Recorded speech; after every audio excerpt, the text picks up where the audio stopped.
How we doing? How we feeling? Hello, hello, hello, hello, hello, hello, ho, ho, ho. Hope you're all feeling well, doing good, and ready for some Starcraft 2. We got some good games today.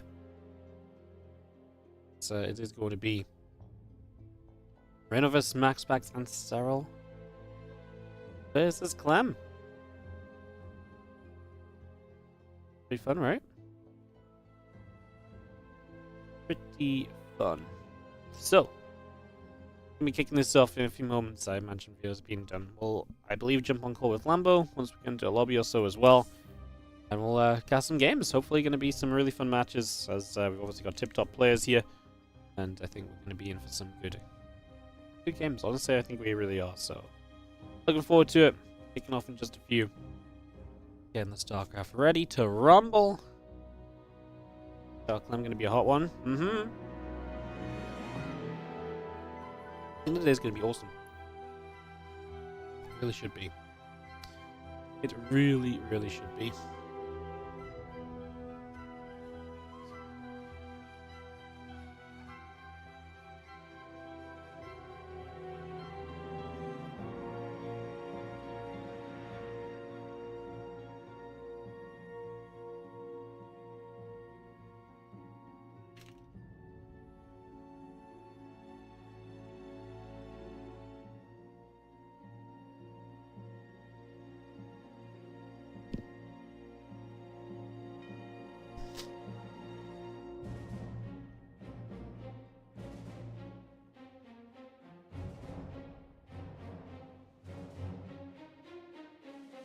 Any predictions available?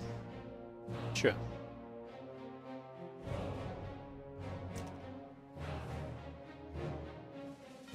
Oh well, is Serral gonna start playing Protoss too? Yeah. Serral's decided the only way to beat Clem is to play PvT. There's been no gambles on my channel since forever. Yeah, that's because every single time someone asks me to gamble, I say, remind me when the series ends to close it, to start a new one. And then nobody reminds me, and then someone asks for gambles like 3 days later, and there's a prediction up from 4 days ago that 2 people participated in. You know? I'm just really bad at remembering to do it. Like, I suck at remembering to do it. Like, all these other streamers have surpassed me in this ability to put the gambles up. Like, I'm just not good at it. You know? Not good at it. Do.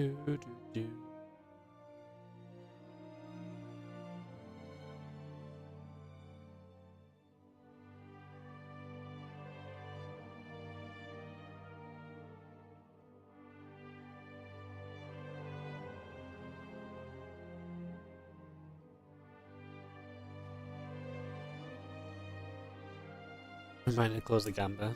Thank you. Appreciate it.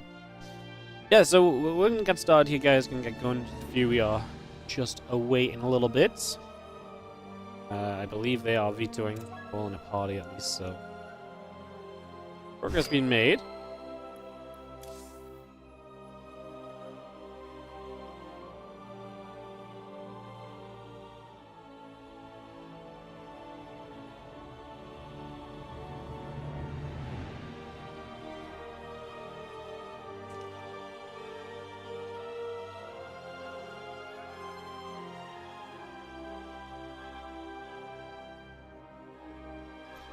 Looks like we get going in this just a few moments, guys. I'll just try and check in where the videos are. I just joined the party, so I've not seen how far through the videos they are already.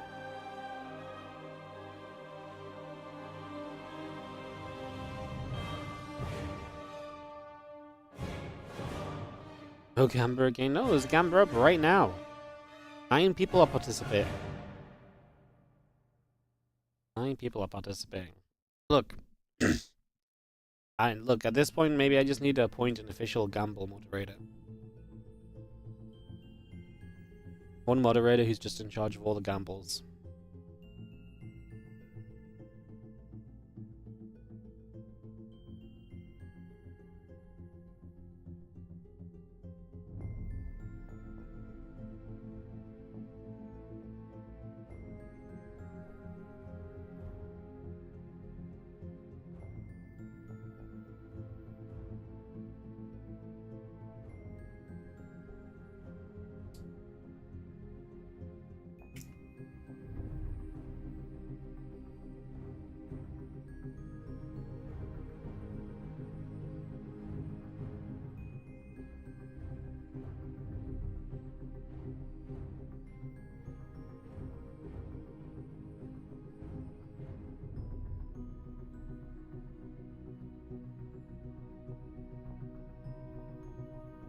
Jasmine Lambo? Yeah, I'll call Lambo when the lobby goes up.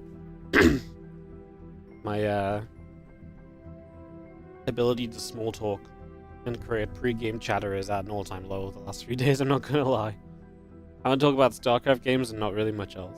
I've also been looking at the schedule. Next week we have a schedule planned out, but February is so empty. We do have some plans for February. In fact, I was going to reply to someone that I haven't replied to. That was silly.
Alright, we've got a lobby coming up. Apparently, they won't host until all 5 maps are picked, and someone was AFK, so even though we could have already hosted the lobby, we've been waiting for the last map to be picked, so... Other Starcraft paints I have? Yeah, these things, they're from the Blizzard store, yeah. They are from the Blizzard store. Is Lambo in game as an observer? Yes. Yes, he is. I'm gonna call Lambo right now.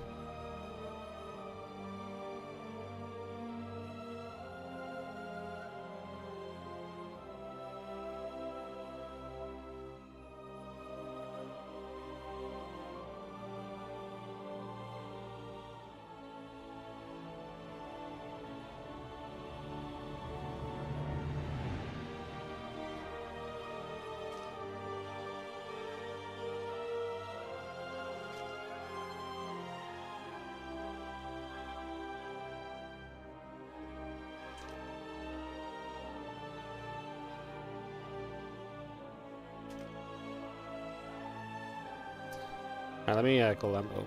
Sorry, I opened my Discord and a bunch of messages came through. It was so loud.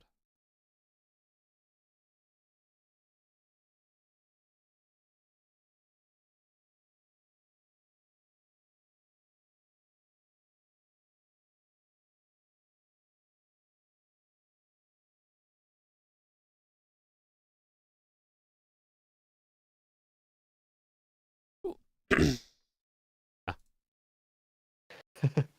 Yo, how's it going? Hello. Hey yo. I have the Discord muted and I was behind my screen. I'm sorry. It's all good. I had to I rang you. Sometimes when I ring you, I think it's when I have streamer mode off on Discord, it makes like a really loud ring sound. And I like had to mute. And then when I tried to mute it, it didn't go off, so I hung up. So all good. How's it going? It's going well, man. Today is the day I'm most looking forward to. I mean, I guess the next day as well, but 2 Zerg matchups. It's the 4 best Europeans and also 4 of the best players in the world. It's gonna be awesome. You need a mute on the shared, the guest star thing. Hub. Yes, sir. I think it's good. I don't know why that starts. I guess people use that as some form of Discord. I feel like most people would just mute it. Yeah, I mean that apparently that's part of the idea of what the stream together thing is, where it's like you don't even need to know each other on Discord. You can just call, and then you can share each other's cameras and videos from, or cameras and microphones from the browser. It's pretty pretty unnecessary. Obviously, just use Discord. But yeah, great matches, an amazing PvZ, an incredible TVZ. It's going to be a really good day. We start off with Reynor versus Maxpax. A series which we maybe shouldn't have had because Reynor definitely got back into some games yesterday against Hero that he maybe shouldn't have done. So, exciting though, because I feel like Reynor definitely brings that early game presence that can definitely be scary for someone like Maxpax. Yeah, I mean, historically, Reynor has done quite well against Maxpax. In particular, I think he's beaten him a lot of matches in a row until recently, where Maxpax has beaten him. But even in this very tournament, I believe Reynor beat Maxpax in the group stage. And yeah, he did it so with just very good early games. Both games he won, actually. He won with a Zergling run by towards Maxpax's third base, where Maxpax left with the same timing of Adepts and Oracles in both games, and then he lost his entire mineral line to a Zergling run by. And then he died later on in the mid game. So I don't think Reynor is going to have that easy of a time this time around, because I'm pretty sure Maxpax will adjust towards that timing, and I already saw that he changed up his build order where he's playing it a bit more safely. So I don't think Reynor is going to get such easy wins again. But still, Reynor historically likes to play against Maxpax, and Reynor struggles more with Hero, the player that he just beat. It's an interesting little dynamic, and it'll be fun to see then what Maxpax can do against Reynor today. Going to open with the Stargate. We know Maxpax will mix these builds up a fair bit. He's been Archon dropping, he's been obviously doing the Blink and +1. We're expecting to maybe mix Glaives in at some point of the series, so definitely a PvZ. Would you say this is maybe a PvZ meta that is maybe at its most varied it's been in a long time? I know we talked about like Oracles being a little bit less interesting early game, but is the depth of strategy, do you think, like more viable than ever before? I think the depth of the strategy in terms of Stargate follow-ups is always the same pretty much, like you can do whatever you want. I think the varieties went down a little bit because Protoss players simply stopped playing Twilight, which I'm not entirely sure why, because it's not that much worse. It's not... I mean, just because of the super battery, you're not gonna all of a sudden lose the games with the Twilight, and the Twilight hits a bit harder because the Queens are more expensive. As we see Reynor run buying 4 links, getting 1 worker, you know, one probe in the main base. Maxpax also loses some mining time and shades in with a Adept on the other side of the map. Gets 2 workers there. No, one run and a Zergling, sorry. That's a good trade for Maxpax. Yep, not a bad start at all, as the Adept gets in, a little bit of damage done. Link speed about to finish up the Queen, Lings, drones, all building up from Reynor, and yeah, we get out with his Adept defense, so even going to bring that home. That's an amazing little starting point, so one Adept doing a lot of work, and now the Oracle comes across full of energy off that energy overcharge, which I guess is the reason most Protoss players would tell you why they're not playing Twilight, is because energy overcharge is just too good to not get an Oracle out early.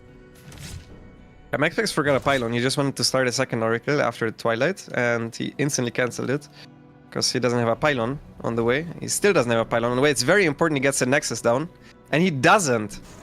He's super supply blocked. He's supply blocked for the first warp in as well. Does he not realize?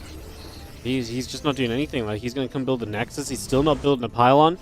Man, this is, like you say, a massive supply block. He's going to miss over 2 warp-in cycles from this, and if he wanted to do anything with the Adept Glaives, well, I feel like we're at the point of cancelling Glaives, because he's going to hit with like 4 Adepts at this rate. Yeah, I mean, it's not great. At the very least, I think he will unsupply block once these 2 gateways finish. Approximately, so I think he's going to miss about 3 Adepts from the actual attack. Sometimes this type of stuff can still work, and sometimes it even works because of that, because as a Zerg player, you look at it and you're like, okay, this is the time of glaives has passed, let me make drones, and then the glaive Adept attack hits like a minute too late, and it works because of that. That is not the norm though. Also, it is very obvious for good Zerg players that glaives is a high possibility, that there's a high possibility of glaives if there's only a single Oracle. Because what else happened with the extra gas?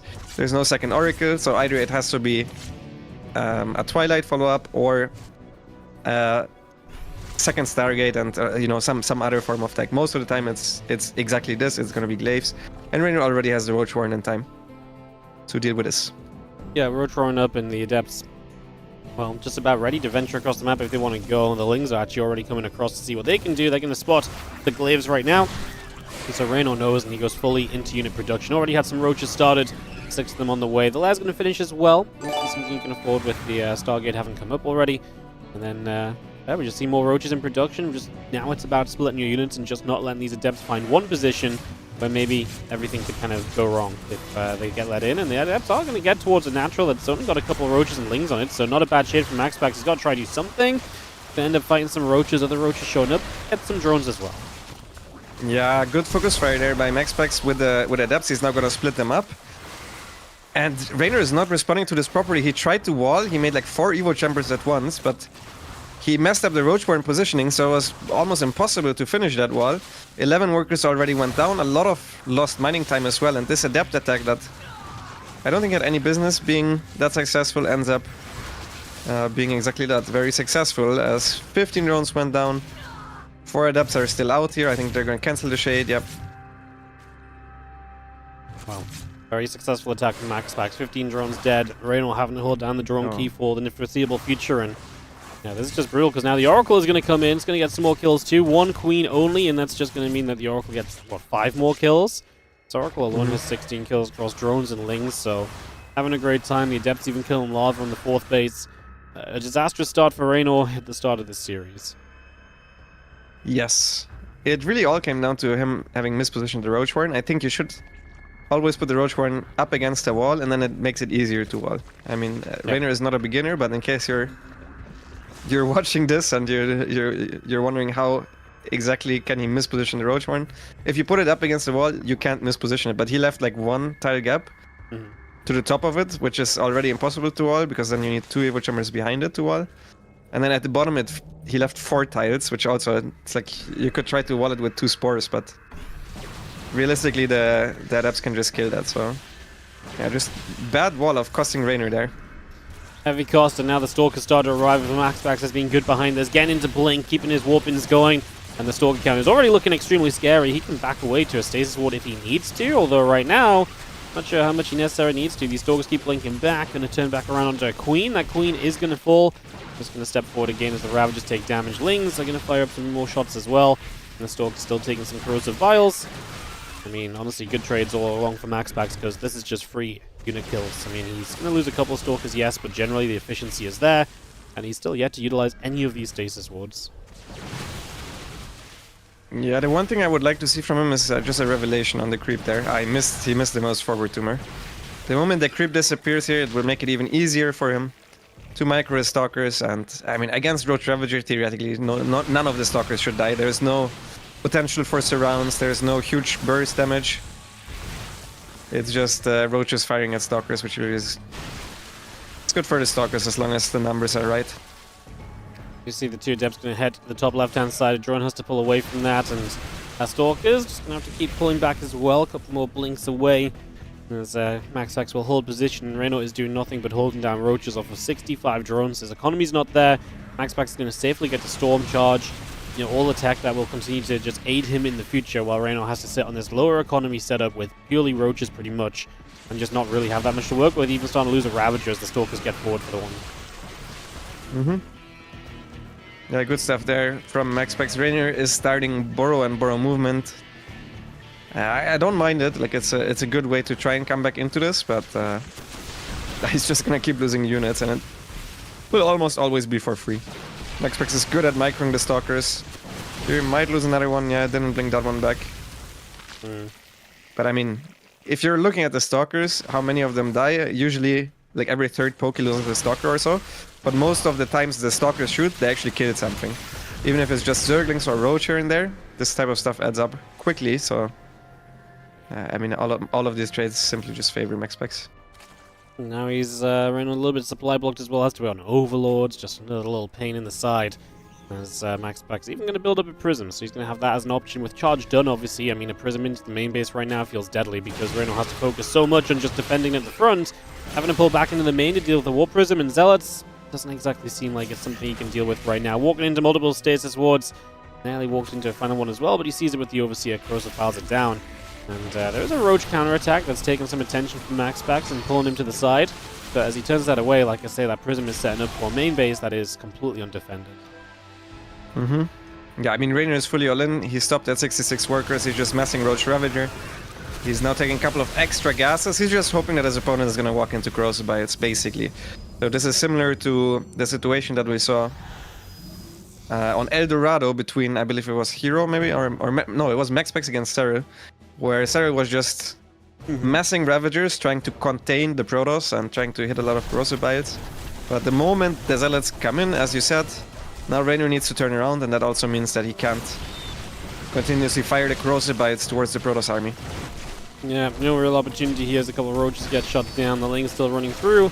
The Zealots continue to put their work in, and this is looking as though we're going to have GG's being called. Maxpax is going to take the opening game here against Reynor in this lower bracket. I don't even know what round it is, but in the lower bracket. And gets off to a good start.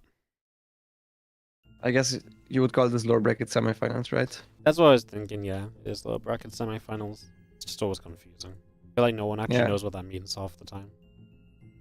Yeah, it's a top 4. Winner gets to play in lower bracket finals. Yep. Exactly that. So, we go in favor of Maxpax to start us off. And like you say, it all comes down to that wall. Just a weird, an off-position Rotron makes it so much more complicated. Instead of double Evo, it's just so much more needed to create a wall off there. And, I mean, the Adepts get in, and from there the story was pretty much told.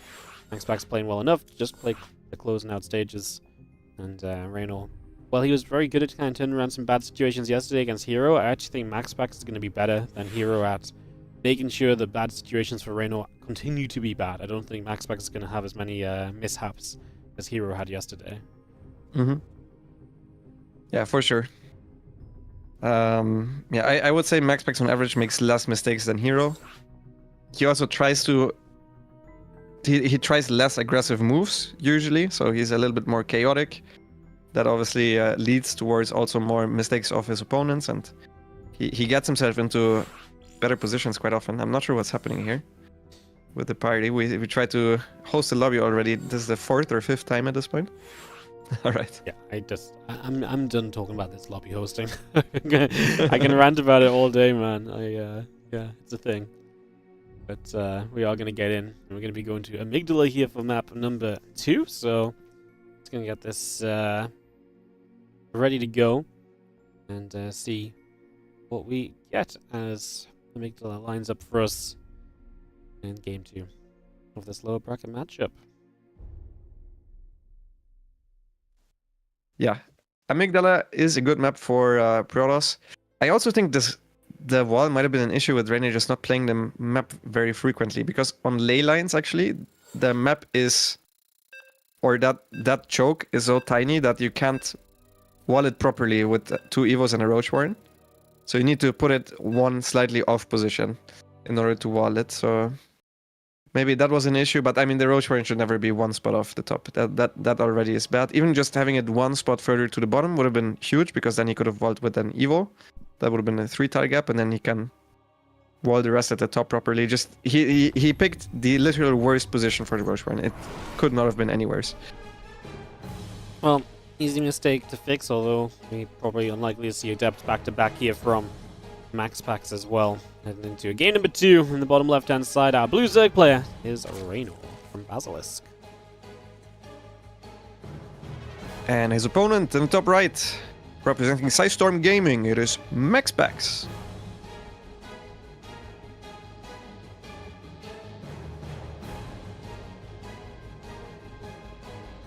Alright, so Amygdala was the map where we saw the massive late game. Honestly, a sick game between Maxpax and Serral yesterday. It started off with a relatively even mid-game, and Maxpax forced the late game pretty much. He was always active on the map, and I think he gave himself a pretty good advantage into the late game, where he traded well, cost effectively. I think he was 10k resource lost up, and he had one more base than Serral, and then Serral did Serral things and never lost the fight again, and won the game in a very close finish, while both players were almost mined out on this map. Since then, Maxpax has actually asked me for some advice on late game, and I wonder if he's gonna try to play late game again, because I think this map is quite good for late game actually, for Protoss. I think this map in general is good for Protoss, but also specifically for late game, so I hope to see what Reynor brings to the table, to be honest, because I think Maxpax should just be looking to play normal most of the time. Yeah, I don't think Maxpax has any reason to kind of go and do anything too crazy or out of the ordinary, right? I just think he is going to be very happy playing a pretty, just like you say, kind of somewhat standard game. So, yeah, maybe we do... I mean, I fully expect Reynor to throw some aggression into this series and to be the aggressor, mix it up, go fighting across the other side. So, really expecting that at some point. But question just will be, when does that come through? And for then, Now we will just wait and see. I mean, didn't get much of a chance last time because already it was Glaives coming your way. Obviously, maybe all in against that to some extent, but he kind of died. So yeah. Yeah, back-to-back no scout, by the way, from Maxpax, so he's playing it very economic. I fully expect him to go for a block next game around. Reynor is the one Zerg that doesn't shy away from those early pulls against Protoss, which these early pulls feel very bad if your opponent scouts at all. However, one game that he won yesterday against Hero was with an early pull that didn't deal any damage, so... I mean, that was a crazy game overall, and he probably shouldn't have won it, but... He did end up winning, so I think it's ballsy from Maxpax to go for a no scout twice in a row. I like it.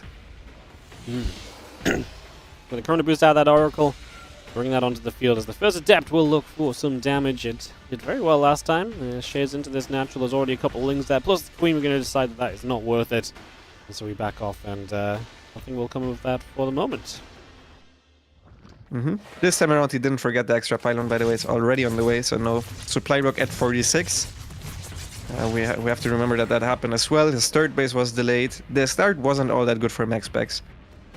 It was mostly Reynor's mistakes that ended up costing Reynor and letting Maxpax back into that match. As Maxpax actually preferred the earlier third Nexus, and he even makes an extra pylon before the second Oracle, which is very uncommon. I think this means it's going to be the Icon drop. So the mana build, the very quick third base, then it's going to be a Robo, a Twilight, and it's going to be the quick Icon drop. Alright, well, we've seen that working well for Maxpax across a few different series, including some success against Serral, so get set up to get that Archon drop. It gives you a lot of map control, gives you some fighting power, and it gives you that Prism to do a lot of microing with throughout. If you kind of do get all in as well, you have that Prism already, you have Robo access, so you have Archons out early too, so a lot of potential. Is there anything that the Archon drop is specifically not great against?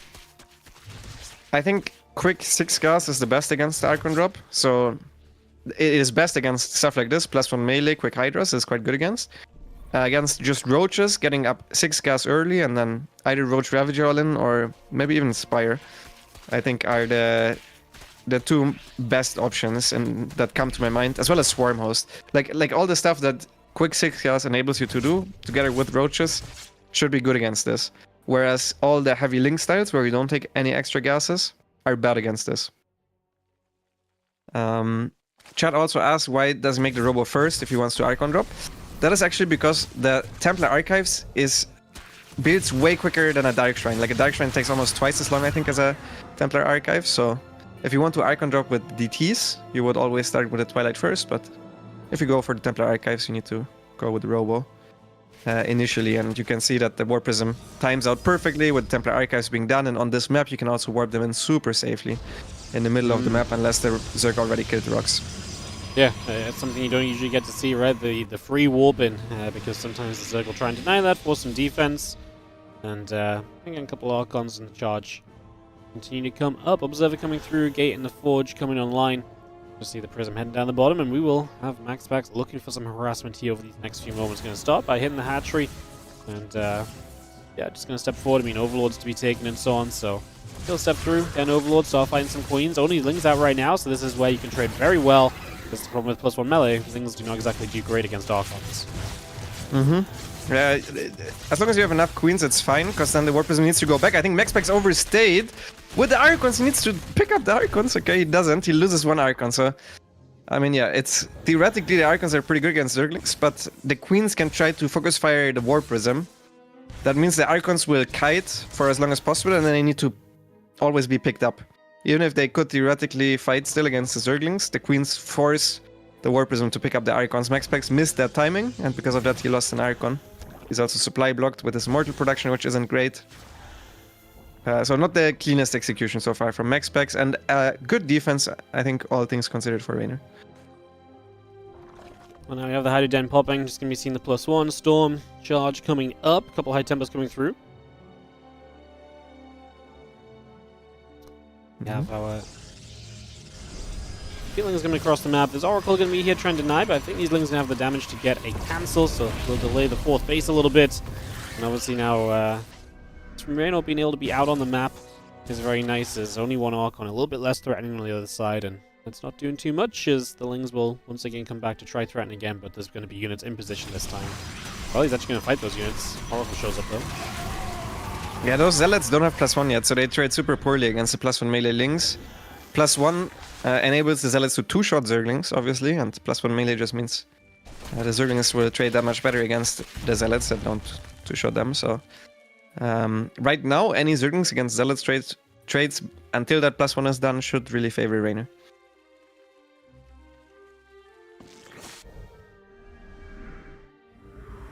Mortals, High Templars gathering up. Again, the Lings and so just gonna be on the way out. So the Hydra's also coming in. Obviously with Storm already out, we have a lot of stuff from Maxpax that really goes a long way to helping against the army composition of Reynor right now. And Storm specifically gonna be great, as the immortal count also looking good here. Do you think there's not enough buffer? I feel like we could do with like an extra couple rounds of Zealots right now, because this army is all tech and no kind of buffer at the front, but we also going to see the counterattack on the bottom with some Zealots to pull some units away. Yeah, I think going on creep with that army is really scary. He does have some Zealots now, but as long as he just stands behind the gold base and denies its mining, I think this army is completely fine to do what it's set up to do.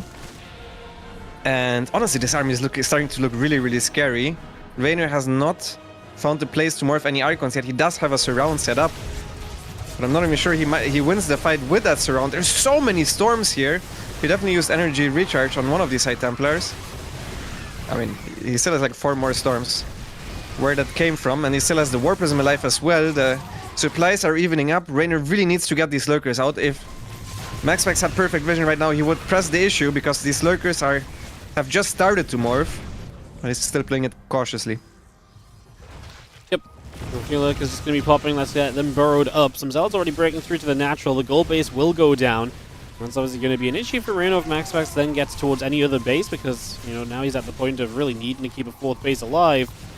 We have Maxpax just sitting atop this ramp, and is this amount of lurkers going to be enough to scare Maxpax from attacking in? Because I feel like 3 lurkers seems fairly engageable. Going to drop the Revelation on 2 of the 3 lurkers. He's going to start committing. The extra lurkers not here yet. Storms to help him commit on through. He's got an Observer as well. The lurkers fall. The new lurkers are in the natural, so we could step to the right, or we can just step back again here.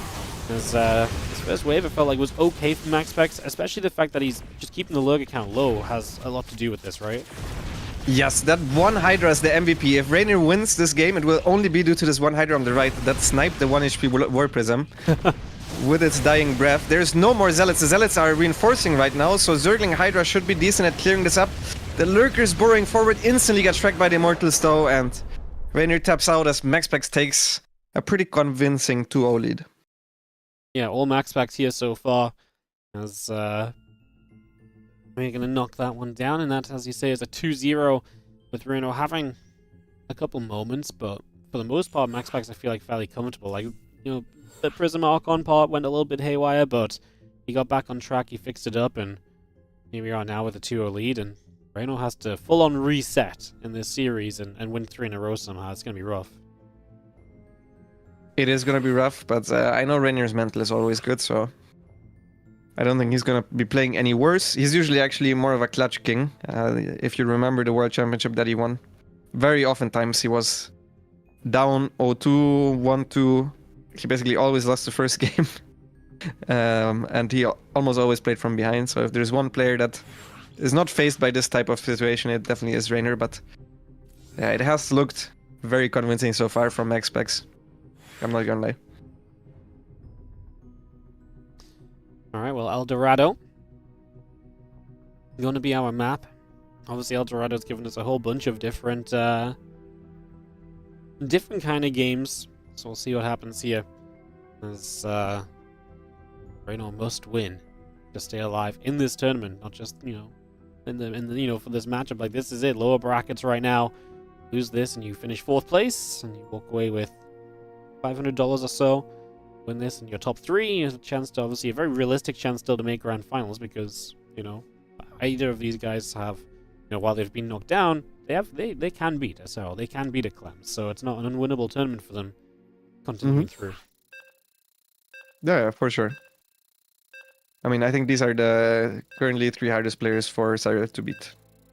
The hardest one he probably is facing right now, and then when he drops down is the other two that he... Reynor is obviously the one there where he historically struggles with the most, and then Maxpax is the person that has beaten him twice recently and who's still improving in his late game. You know, every single time he plays against him, he'll get a little bit better and it will become a bit harder for Serral to beat him. So, yeah, I think anyone that's left here has a decent chance at winning this tournament.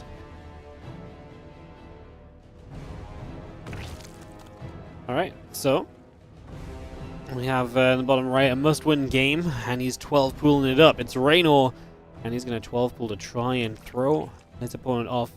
Is this just because Maxpax has no scout a couple times? He wants to take advantage if he does it again? Yes.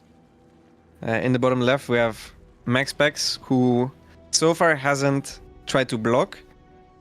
If I'm Maxpax, this is so obvious that I'm going to gateway scout. But I'm not sure if I'm not sure that he will. Okay, gateway, no scout. Okay, so this should be a free win. Yep. I need to check if my bets are already closed. I'm ending submissions. There's one guy that got in a 20k bet right before I ended the submissions.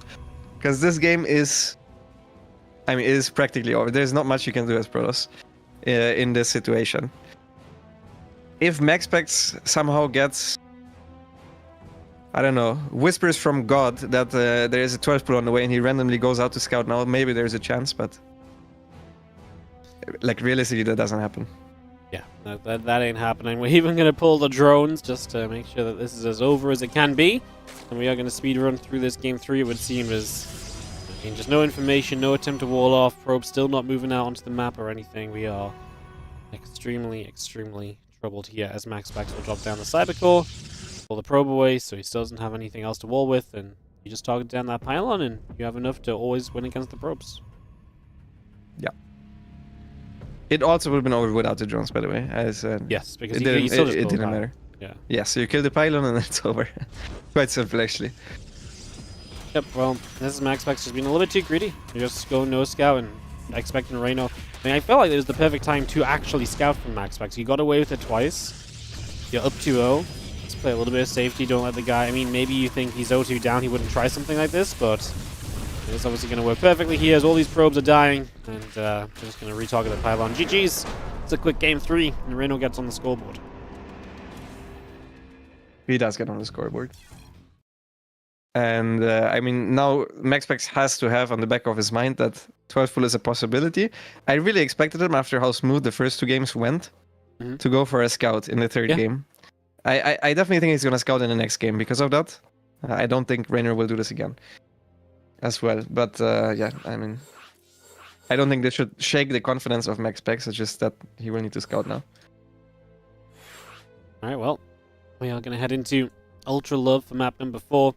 Yeah, I think, as you say, right, it's not something to kind of knock you down a step at all, as Maxpax just okay, let's adjust my build. I appreciate he's going to be aggressive if he feels like the opportunity is there, so let's not give him that opportunity anymore and just get back to it, because the other games have still looked very good for Maxpax. I think he's still going to be feeling confident in this one as Ultra Love gets ready to rumble, and we get into a 4th map of the series.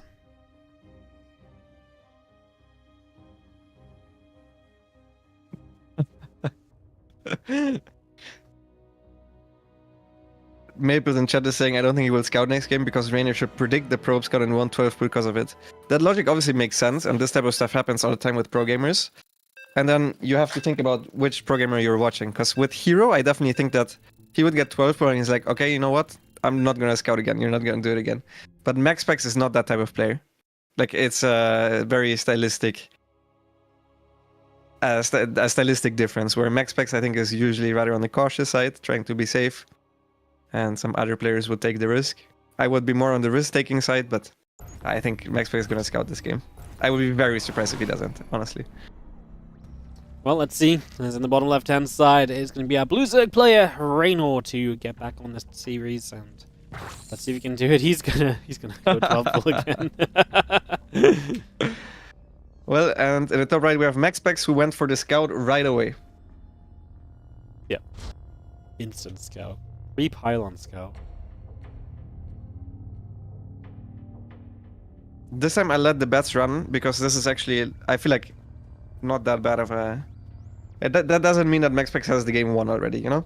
It's a disadvantage from Reynor, but it's not a game Yep. over. Yeah, the no scout versus the 12 pool really is game over, but scouting a 12 pool, not quite the same. The drone comes down to pretend it wanted a hatchery. Maxpax going to chill here a little bit longer. He doesn't want to get faked out by it, turning back around. Of course, Reynor has no intention to build a hatchery just yet. Now the probe will move towards the main base. Very important that this drone does build the hatchery on the natural, right? Eventually, if you end up early pooling, the last thing you want is to build a hatch on the third as well. I think it's on the other side of the map, Wardy. I think it will be it's on the going. other side of the map. Yeah, it's going. Wandering across. So Maxpax is going 2 gate, which is good against this. He needs to make sure that the hatch doesn't get down.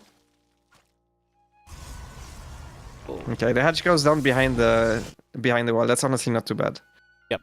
Because one of the bigger issues is if you get your wall off blocked, then the hatchery can always allow the lings in, and then you're playing without a wall. That really complicates things a lot further. Mm-hmm. He will pull some extra workers here, which is interesting. I think Reynor is just going to make drones and hatcheries. The moment he scouts the hatchery on the other side of the map, I think he can pull the probes back if he wants to be honest. He's going to pull some probes at the front with the Zealot. He wants to fight these lings off a little bit. Next Zealot going to be ready soon. We'll see with the second gateway finishing, we can even start a depth reduction.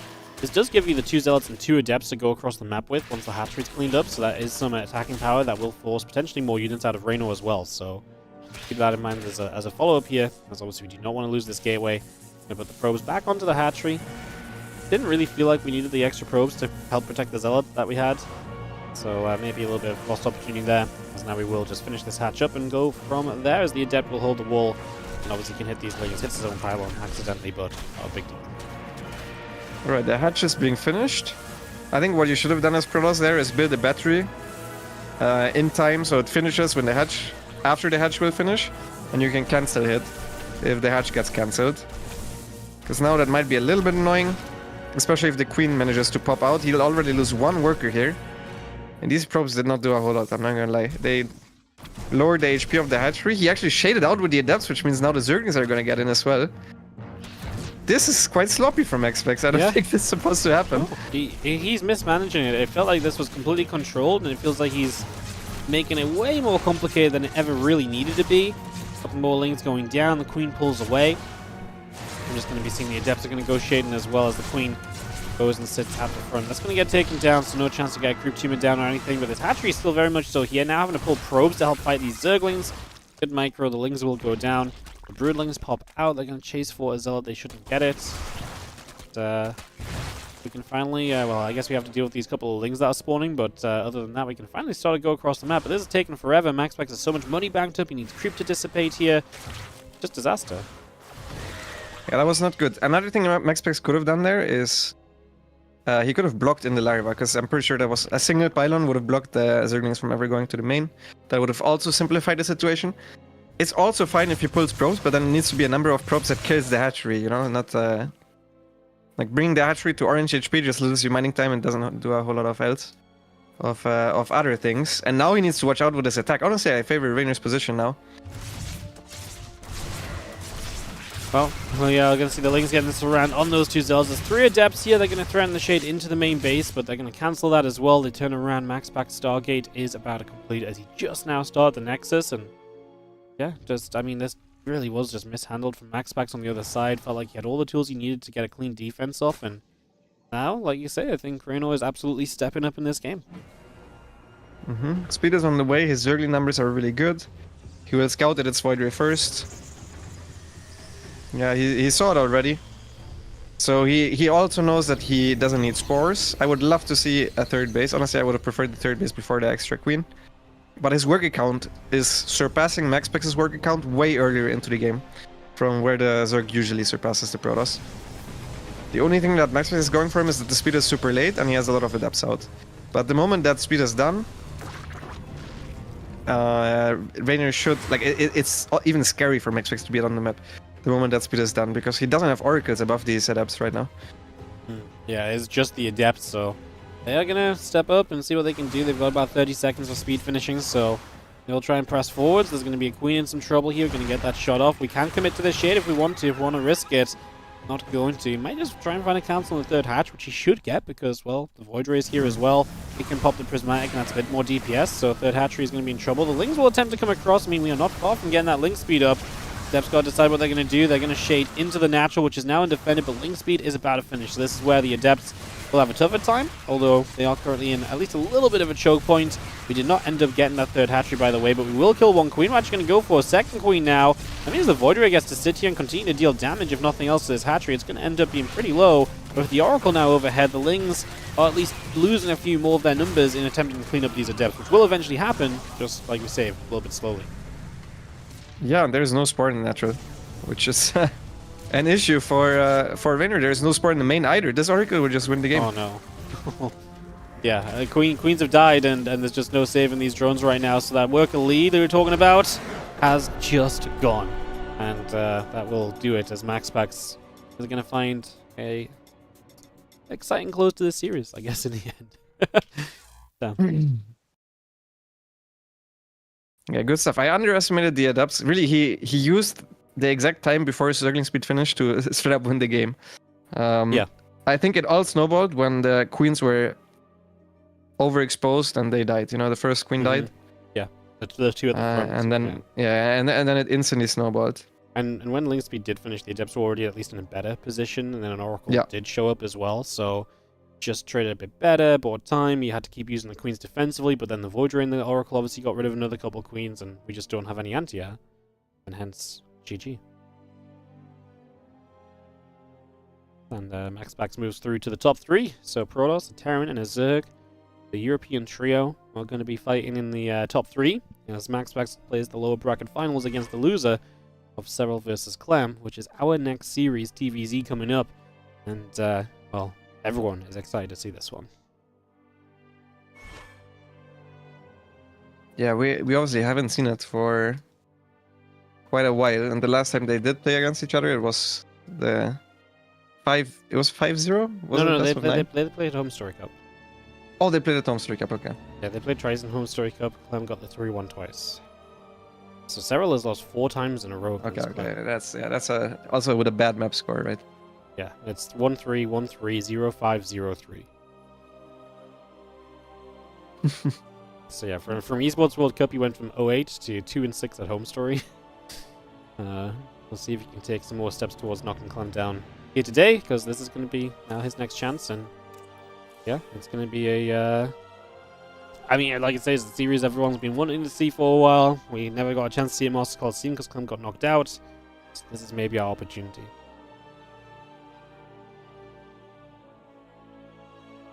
Chad is saying Serral changed. Yeah. I wonder. It's definitely interesting. I mean, the way the patch changed the matchup is theoretically a little bit harder to stay alive, but it is better for Zerg in late game. I think the bigger change is that this map pool is a lot better against Terran than the previous map pool was. You don't have to play Crimson Cord, Dynasty, Ghost River, all of these maps.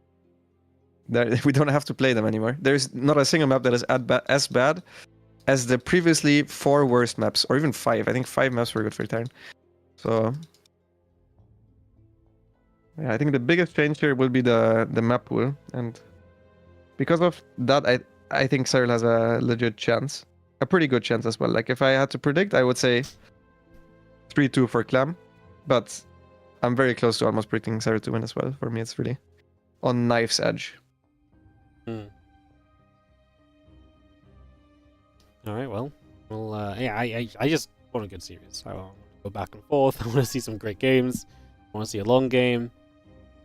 Yeah, I mean, I feel like you can't lose in this series unless it's just somehow a disappointing 3-0. That's the only outcome that's bad.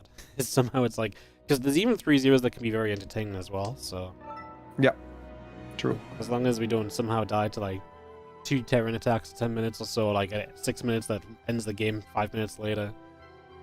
As long as we avoid those, I think we're going to be okay. And I don't think Serral makes a habit out of losing in that kind of manner. Who do you think is going to win, Wardy? I think Clem, honestly. I will go Clem until Serral shows me otherwise, I guess. This is my logic.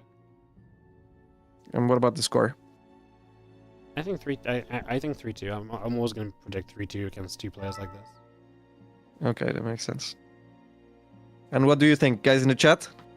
Who's gonna win the series? I want to see everyone's prediction right now. Clem's Protoss is gonna take it. Clem's PVZ is not bad. The guy has insane Stalker micro. Unironically, I don't die against anyone else's Blink Stalker roll-ins, but against Clem's Blink Stalker roll-ins, it's actually quite sketchy sometimes.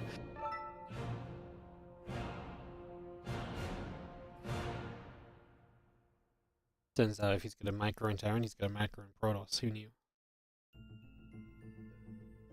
It is interesting how that works. I think it translates, but you need some time to get used to playing a different race. Like, it doesn't translate right away.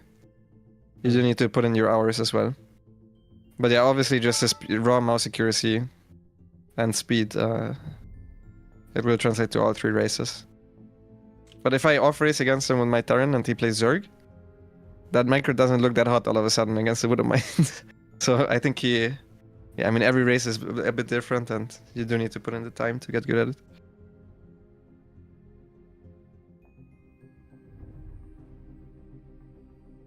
Just looking at Clem's match history versus Zerg. I'm just looking when he last lost against Dark in November. That's the only series he lost in a long time. I think you need to check without ping. Without ping offline? Because Clem with... No, even just in the Europe server. I think Clem with ping is a lot worse. Against Zerg. That's true.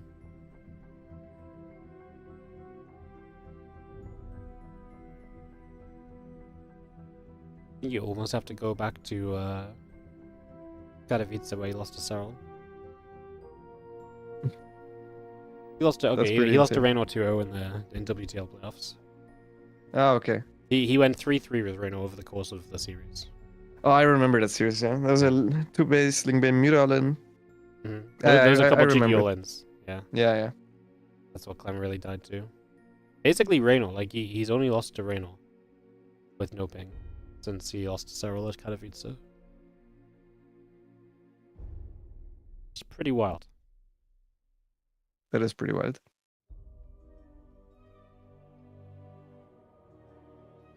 The WTL Reynor vs Clem series was sick because it was such a different set of games. Reynor really coming in with some very clutch timings and all-ins and breaking through positions. Yeah. Beautiful.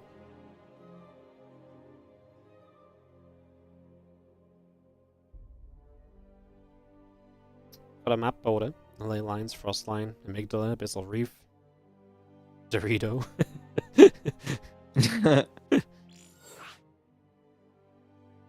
Our chats are almost 50-50 as well, by the way. Oh yeah? Yeah, it's pretty sick.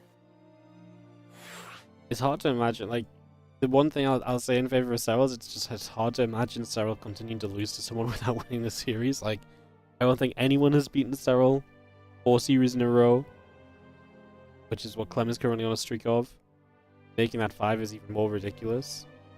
So, it's definitely, like, it's so hard to let go of the Serral. It's just the absolute GOAT factor, right? Like, it's just so hard to not think about that part of this. So, yeah. I'm not even used to, like, whenever there's Serral against someone else, I always predict Serral. Yeah. This is a very new thing where I predict Clem.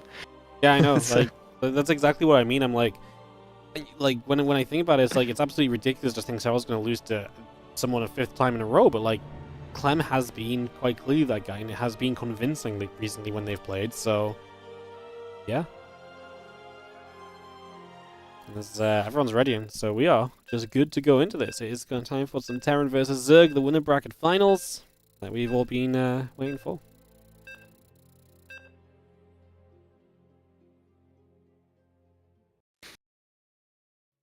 Yeah. Loading into ley lines.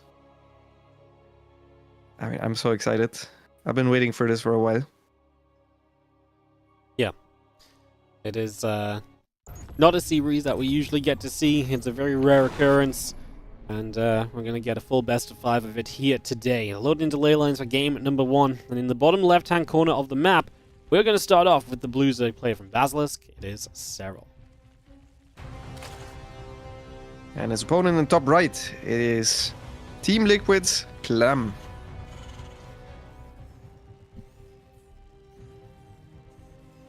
It's obviously a series which you imagine is pretty heavily prepped for between these two as well, especially they had yesterday off completely knowing who they would play.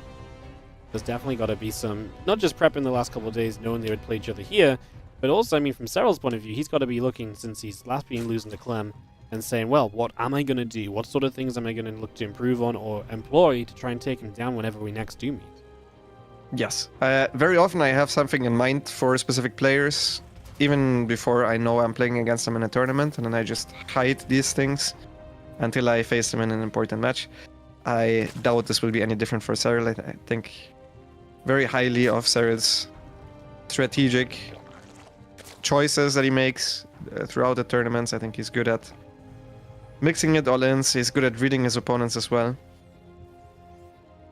And I have no doubt that he has thought for a decent amount of time now already about what he can do against Clem. Any cheeky builds, any blind counters to what Clem might do, all that type of stuff. We have an SCV beginning to move out onto the map. CC goes down on the natural, Reaper and the orbital command coming up as well. There's our hatchery and spawning pool coming into play. The drone in production, overlords producing through as well from Serral, so nothing surprising just yet. No multi-racks Reaper or anything crazy.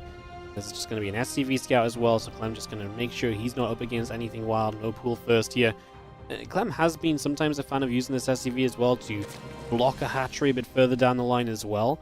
He's been doing that in a lot of his TVZ games, so that's a possibility to also have the SCV on, it's a possibility now the SCV is also on the map. Yeah, this is not the worst map to get blocked on. It is kind of bad because you don't want to take the top base unless you're Reynor, who takes it voluntarily, but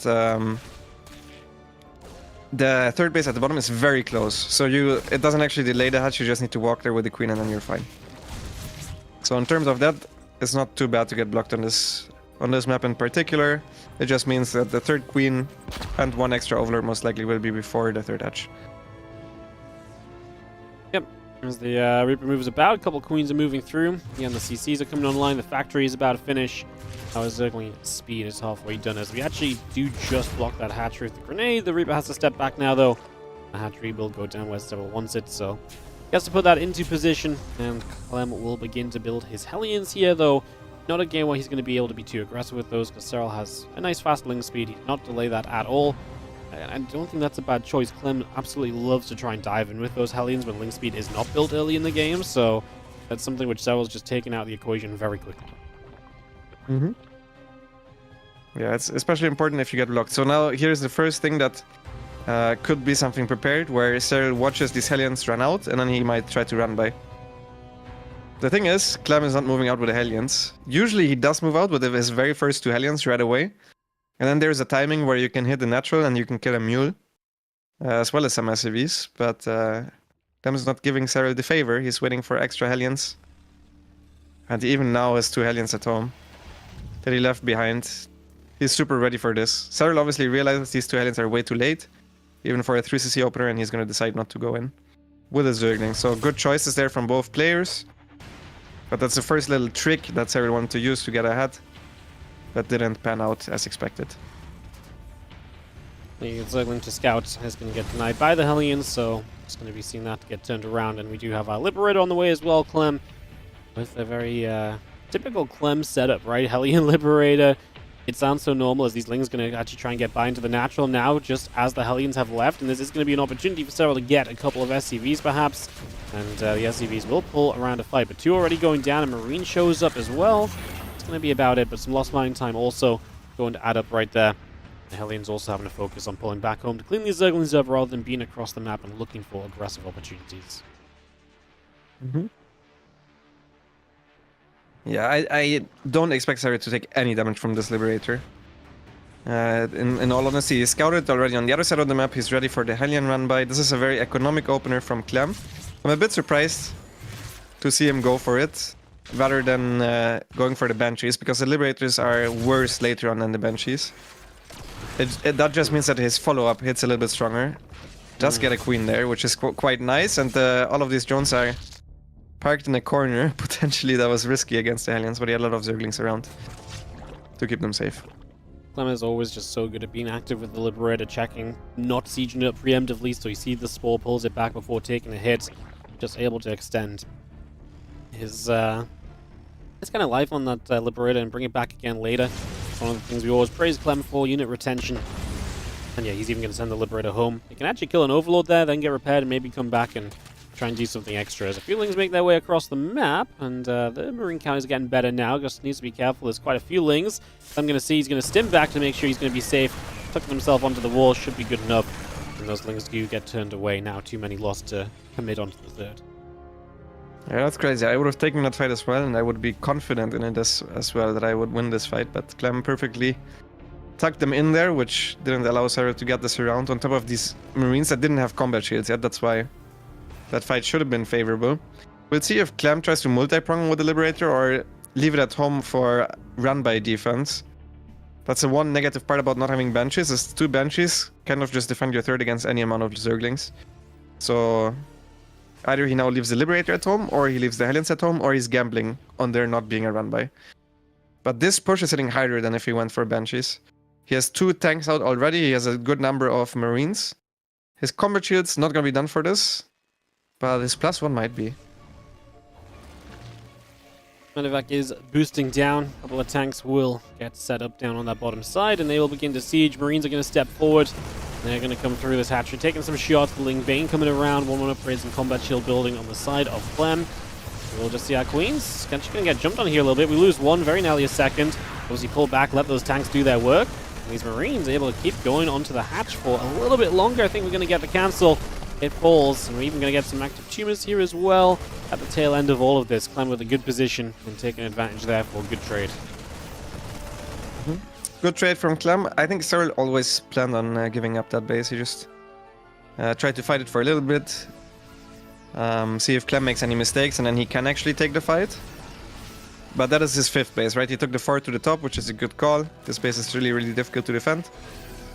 And now, as long as he gets up an extra hatch, which he's doing right now, his macro hatch, it's not the worst thing losing a 5th base like that, because you don't have the drones to mine from it anyways. He's now going for double Baneling drops, one at the bottom and one at the top. Yep, Bane drops are going to be a factor here. One of them, like you mentioned, already moving at the top. The other one just going to wait a little bit to try and line up so that everything happens all at once here. So we're going to try and multitask this because the one on the natural is approaching right now. So in we go. Clem sees it immediately. His screen went there the moment it came in. It's not going to get the chance to unload just yet, but it will be able to get away. Now into the 3rd base we go. We lose a couple of SCVs there, but again, quick response from Clem, who sees it, pulls away. Great defense. But the problem is that those units, those overlords are still alive, so there's still a second round of Banelings to attempt to come through, so Clem has to continue to pay attention. Yeah, he's building turrets because of that. He doesn't want to keep his units back home, since Clem always wants to be active with all of his units on the map. That is the thing that always allows him to trade cost effectively, is how active he is with all the units. He has the tanks set up quite far back. He's now on creep with everything, so this might trigger Serral into a fight, but he instantly goes back. He's never on creep for too long. And he disengages, which I really like. I think that army actually was in danger of dying. Overlord is going to go to the main base instead, or maybe even the natural eventually. A couple Marines popping out, chasing it. Going to be a different direction of attack. Doesn't do anything, gets a single Marine. So one of those drop lords finally cleaned up. And again, just great example of just RTS, right? It's like you see something, you're like, oh, that's going to be a problem. That's going to take a lot of my resources to kind of deal with again and again. So just put a missile turret there. Just defend it. You know, that's worth the investment. Saying, okay, I need my attention to be somewhere else. Let's try and minimize what this can do. Clem actually wanted to take the top base, and he realized, I don't like the setup, without any particular reason. And even though he's long distance mining from it now, he sends the CC all the way to the bottom. That entire process takes about a minute. So his 4th base is starting to mine a minute late, which isn't the end of the world, but interesting to see.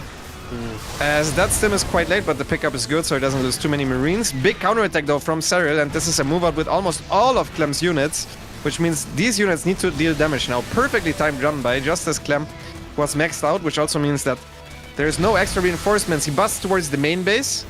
Clem's only on 5 barracks. The extra barrack production are not even online yet.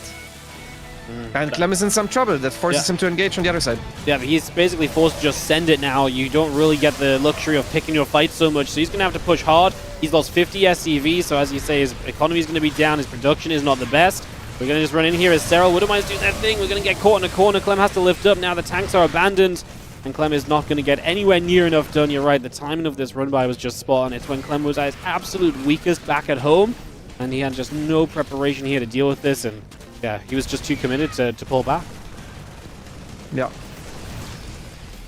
Very unlike Clem, honestly. Usually he always has two armies. He has them split up, and then he fights at the bottom as well as at the top, and that prevents him from dying to these run-bys, because he spots the mid-map most of the time. As he actually lost his natural to Pure Ling Bane, so he didn't lift it up as well. Which means, yeah, he's super committed now. He still needs to get more damage done. He killed the fourth base, but there was a new fourth base where the drones from Serral could transfer towards. There's even a fifth base at the bottom. And he's now with just Marine Widowmine, which is not good at straight up killing your opponent. I think he would rather have a tank-based army if his plan is killing. They're definitely not looking ideal. This now you're going to see the the two different armies kind of splitting up, but Serral has enough to be in both locations, very comfortably so. And Clem is just going to see issues there, not going to find the opportunity he's really looking for. A few more Marines run forward. We're going to target fire some Banelings, trying to hope that these Widow Mines can find extreme damage once more. Serral across the map into a third, and because Clem is so committed, he is not going to have many units back there to defend. He loses the drop in the top left-hand side, and this game has slipped away from him, and Serral is going to strike first in the winner bracket finals. Yes. Good stuff. Both players just playing very standard. Clem going for the Liberator instead of the Banshee surprised me a little bit. I don't think we're going to see that opener too many times, because I don't think you can ever find damage there against Serral. I was already surprised by him getting even a single queen. And afterwards, the Liberator just doesn't do as much as the Banshees. The Banshees are there to defend run-bys, they're there to spot run-bys, they're there to deny creep. I think they do a little bit more. But obviously you don't want to play the same build over and over again. Don't want to be too predictable, so I understand where Clem is coming from. Obviously, Clem took his fourth base back to the center. Do you think he should, if he is going to go with one army, do you think it's better for him to push more towards the bottom side there? Because it feels like by pushing top left, he leaves what was about to be his fourth base and then just the access point to his natural, completely open. So it feels like he's as far as possible from attack, from the counter attack. Do you think if he attacks down the bottom with the entire army, it's maybe something that's less likely for Serral to work? It possibly would have been. I think you should always have some form of a split. Mm-hmm. I'm very surprised that he didn't just... I think attacking the top is the correct call, because two fresh bases are there. It was the fourth and the fifth, so that's usually where you want to focus your attack on. But then I don't understand why he just didn't take the top fourth, like he initially planned on doing. Mm-hmm. That part I really don't get. Aside from that, I think it really was just an issue of not splitting up his army, also not making sensor towers. He could have placed a sensor tower at his new fourth. He would have seen the run-by coming, and he would have had time to go back home, but by the time he saw the run-by, he was already committed on the other side. It was too late, obviously, so... yeah. Alright, well, we are going to head into Frostline for game number 2, and taking the first blood in the series will be our blue Zerg player in the upper right-hand corner. It is Serral. And his opponent in the bottom left, he has a winning streak against his opponent, but down a map here, it is Liquid's Clem.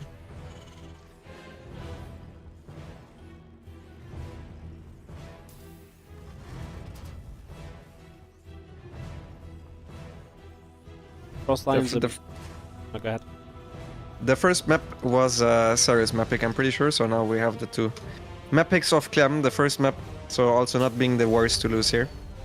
What do you think about Frostline? I was going to say, as the game goes on, those bases get far apart, right? And that's something which kind of works very interestingly, because then counterattacks to those bases work very well. It's also going to be quite nice for Terran Flame split armies to kind of hit, because you get so spread out as the Zerg, so definitely has some impact if we get to that later stage. Yes, 100%. I think at first it's better for Terran, because Zerg obviously expands quicker.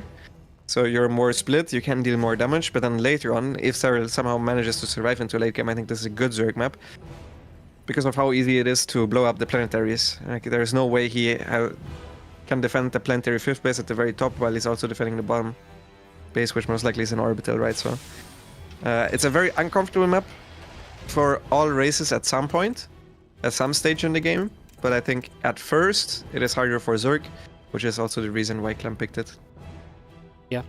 Clem's a massive fan of just getting that momentum early. He knows with early momentum, he is just so good at keeping the pressure on and just never letting go of those opportunities, basically. So, makes perfect sense here, as we have got the SCV. Just going to come scout first as well. Again, just wants to play it safe and have that SCV there as well. Is there a base you prefer to take here, Serral? Probably that bottom one, right? So if Clem can block that, he'd love to do so. Yes, I think the bottom one is better. We'll see what Serral decides to go for. He did mine enough gas to go for speed, so he might just take it delayed. What I like to do is I go to both bases and then he can't block both of them. But on maps where you really do prefer one base, then you can't do that, so... Yeah, I think Sarah is going to expand towards the bottom. But this time around, it's going to be way later, because third base is way further away than on ley lines. Yeah. Alright, we're going to chip away at a couple of those Zerglings. We do have our triple CC coming up from Clem, so he plays into the very macro focus.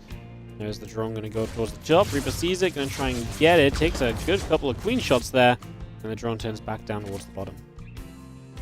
Mm-hmm. Yes, I'm not sure if this was like a fake from Serral, but yeah, I do think he wanted to take that.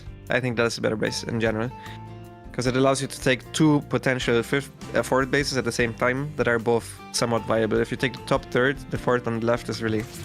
Yeah. I mean, it's not a very good, not realistic, well-positioned base, yeah. Makes a lot of sense as they do have the queens.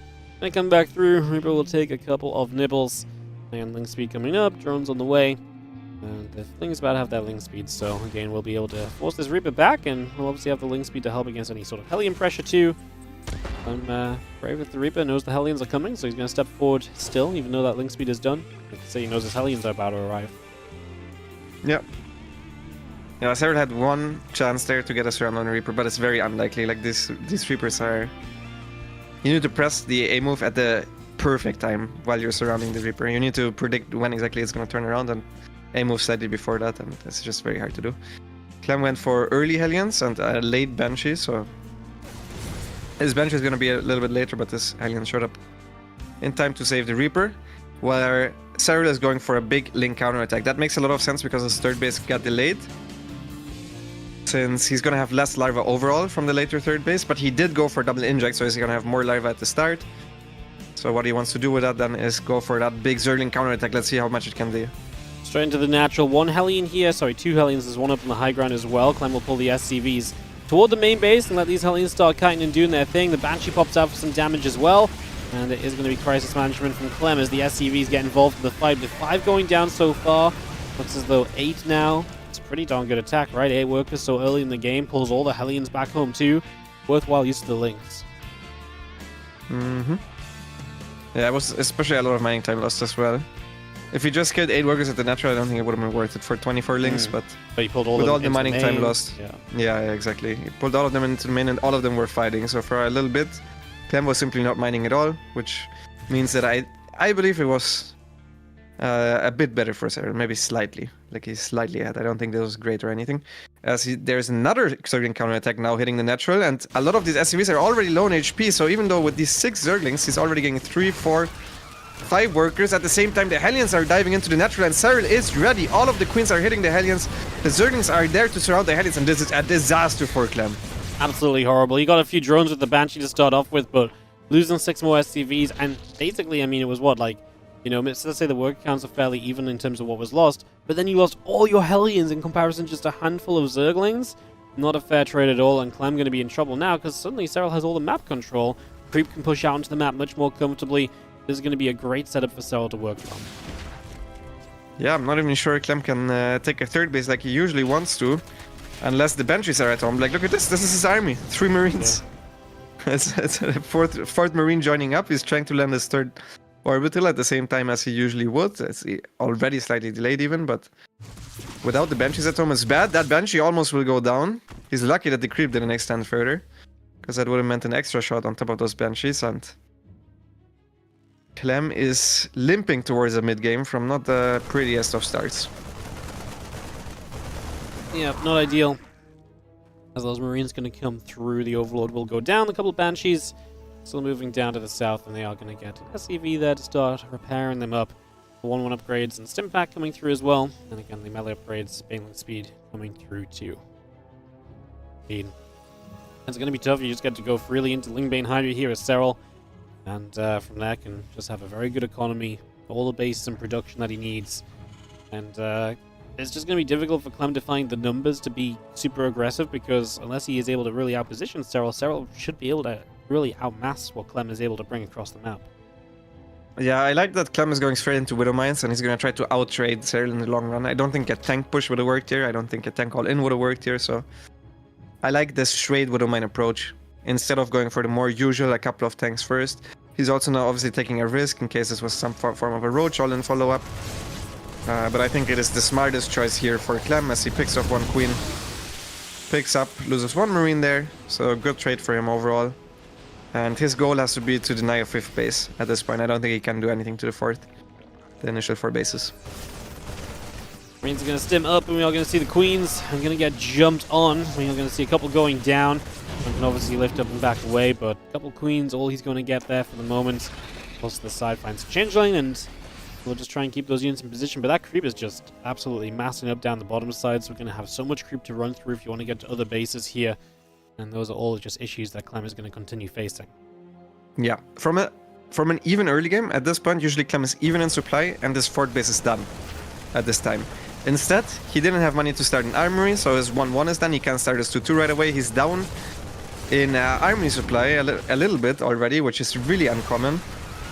And his 4th base is just super late, so he needs to trade cost effectively, which usually he always does, but to what degree is the question, as we see a baiting run by coming into the 3rd base of Clem, killing 9 extra workers, further giving Serral an even better position.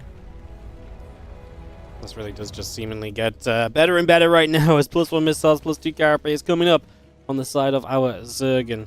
I mean, Clem just losing workers. One workers, his armory a little late, so 2-2 couldn't start immediately. And he is going to put some damage on this hatch. He is obviously going to be here with this little group of Marines down here. Everything else is rallying top left right now, so we'll see if he can amass something of a fight for himself now, as it's just not a lot in the bottom right. I mean, maybe Serral doesn't bring enough top left, but he only has like 4 or 5 Banes. Let's see. A couple Widow Mines are going to burrow very far forward. It's going to die before they even get burrowed. It keeps the Hydras out of the fight, I guess, a little bit. But I think typically now Serral sees how much is here. You can just bring more units across, and it just doesn't feel like he's ever going to find himself in danger. Although maybe this bottom right base does go down. I think it will, as Clem picks it off. Serral did a mistake there, but no more AoE on the top left means that Clem needs to back off there. And this type of stuff is fine if you're in an even position, but this game is not even. Clem, pay attention. He's not paying attention. He's gonna lose 1 medevac. Actually saves 3 Marines in the second medevac, but that was also not pretty. No, just the kind of game where Clem needs free trades, basically, or free damage, and losing a medevac and a few more Marines is not exactly ideal in that scenario, as we're now going to push back towards the upper left-hand side. Widow Mines setting themselves up, hoping that Serral somewhat runs into those. One going off on an Overlord is not greatest to start. Let's see. As I can see, Serral does run down this ramp. A lot of the Widow Mines dying before they fire. And then it's just the Marines. Obviously, we are off creep here. It's the one position that doesn't really have creep in front of the base by too much. So it's the one reason Clem wants to keep pushing in this position. It's perhaps the most vulnerable spot on the map for Serral. Yes. I mean, it's a huge problem for Clem that he overextends with his Widow Mines every single time. He needs more of them pre-burrowed, and it's fine to want to advance with a couple more of them, but he loses them before the fight really starts every single time. Mm-hmm. I think Serral wants to gear up for a big attack, either a counter attack or a straight up attack on top of Clem's army, as he has dealt with most of the Widow Mines, so there's not that much AoE left over. Clem with a huge mistake, loses all of his Marines here, as he was preoccupied having a couple Marines at the bottom. GG is called. Man, that was not Clem's game. That's the worst TVZ I've seen him play in a while. Yeah, he just got absolutely obliterated from the early game, making mistakes later on as well. And Serral is kind of giving us a bit of a beatdown on Clem right now. Over 2 games, he's been very convincing.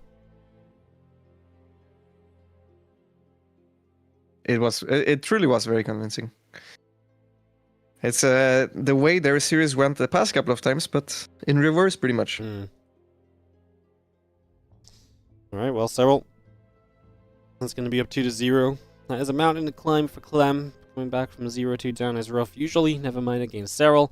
And especially in games where you're not even really getting into the game as well. Now Clem's maybe even going to be in a little bit of a weird space mentally where you're like, man, early game, like if I move out, he keeps hitting me with these counterattacks, and then maybe you can't play as you would usually like to play. And I feel like that's the main takeaway in these first couple of games is that Serral's just stopping Clem from getting comfortable at all. And that's got to feel really bad for someone like Clem who loves that momentum and he plays around that so much, right? Yeah, Clem is still in the replay, he's still analyzing what exactly happened there. I think Clem doesn't mind too much not dealing damage in the early game. I think he's actually used to that. Against all the top Zergs, he usually plays this Banshee build, he doesn't kill anything. But the thing is that these Banshee builds, even it's the same with 3CC211, his two favorite builds. They give him an even mid-game position.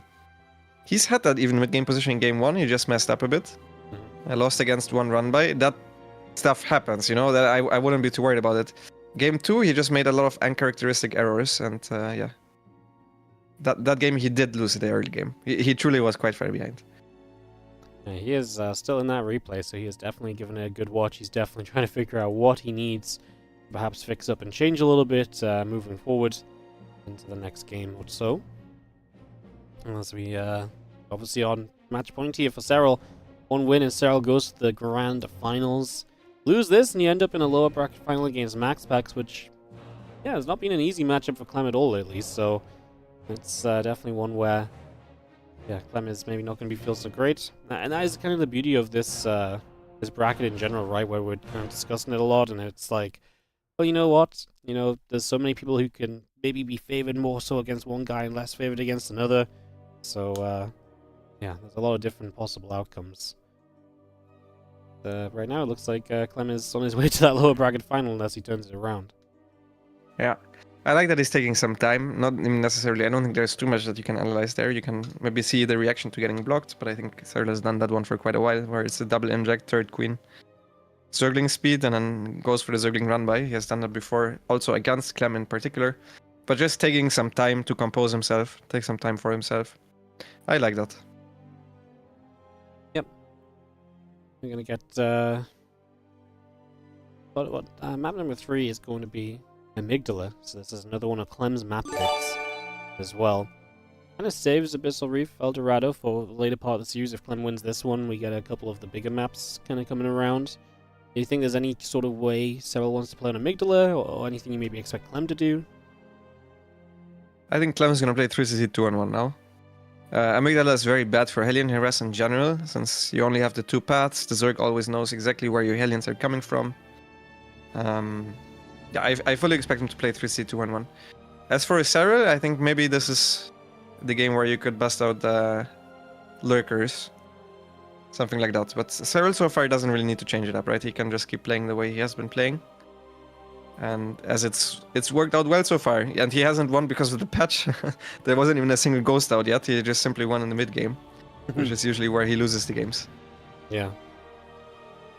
Alright, well. Take a few moments. Looks as though they're going to kick Clem so we can host the lobby at least. Or, Clem's actually just come out of the game anyway, so we'll take a moment or two to get this out. I don't know what the Dude, their plans were coming. I like how they kicked Clem and then they told Clem his cam is down. Yeah. And now he's telling him best. Oh, this is so triggering. Oh, Clem thought it was 3-0. He lost so hard. He thought he was already 3-0'd. That's not great. That is a bad sign. That never happened to me. I don't think even a single time. I mean, that's definitely a unique one to lose so badly that you just think the series is over. Okay, well, that does make sense why he was in a replay for so long. Like you say, like, you know, he's, check back on what happened, but there wasn't much to check back on in the game. But, yeah, I get the feeling that does not bode well for Clem if he felt like the series was already over. Yeah, I'm not sure if he's still in tournament mindset. I have this very often where if I win a series, I wonder if I really already won it. Okay. I have this moment for like 2 seconds, and then I realize, okay, I did win it. I have it especially when I'm on stage, because I'm wondering, did I just pop off now and I didn't even win the series yet? I'm always afraid of that. But, yeah. That's funny. I like it. I've never had it in this way though. You get owned so hard you think you already lost. That's pretty sick. Yeah, definitely a unique way of getting into a game number 3. Well, no, series is not over. As it means that Clem will have at least one more chance here, as he is down 0-2, getting a little bit lost in those games. And yeah, trying to bring it back. Team Liquid's Clem in the bottom left. And his opponent, match ball on his court. It is Basilisk's Serral.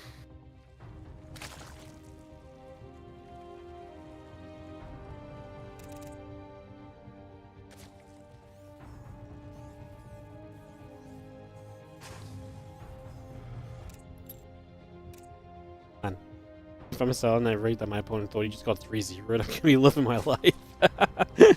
Yeah, I would feel good about that. Because yeah, I haven't seen it once in the 10+ years I've been a pro gamer. I don't think Serral saw that either, so that's a feels good one for sure. Florida Serral is coming across the map. Racks and the gas coming up. And we settled into a game 3 that Clem is obviously in a must-win situation for. He wants to make it through into the next round of the winner side of things without having to play against Maxpax already.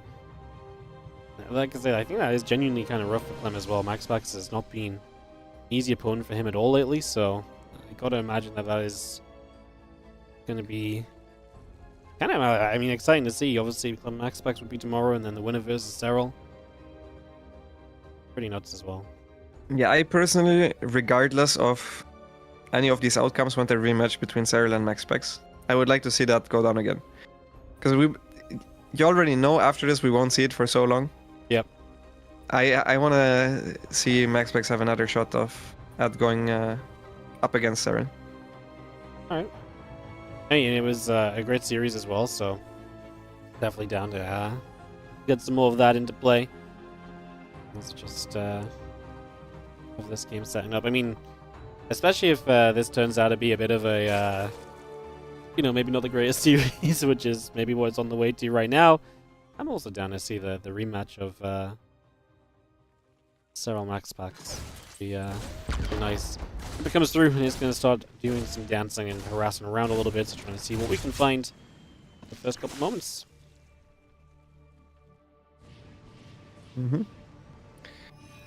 Yeah, this time he's gonna go towards the bottom. I'm not sure if he's actually planning on taking it, but now he kind of has to because the Reaper is still just covering the top. This bottom base is not the normal one you take, but it's not terrible either.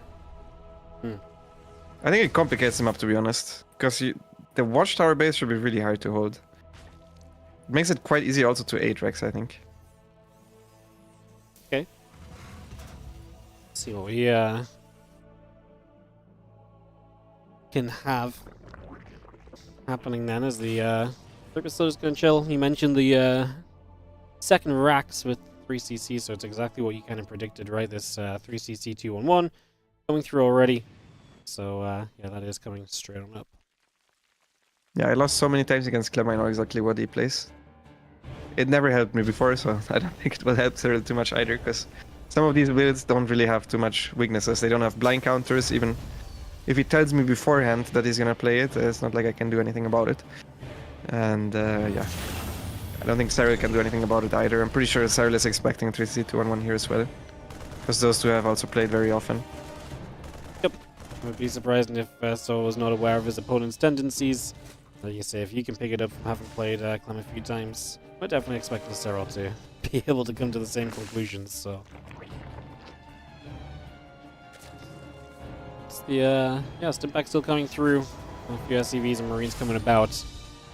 And we'll see Clem with, I really feel like this is such a comfort build for Clem, because never mind, you know, how it looks on the map and everything, I always look at this and think, well, it gives him everything he wants, which is a good economy, a chance to be very aggressive early and being very, you know, active and harassing from an early stage.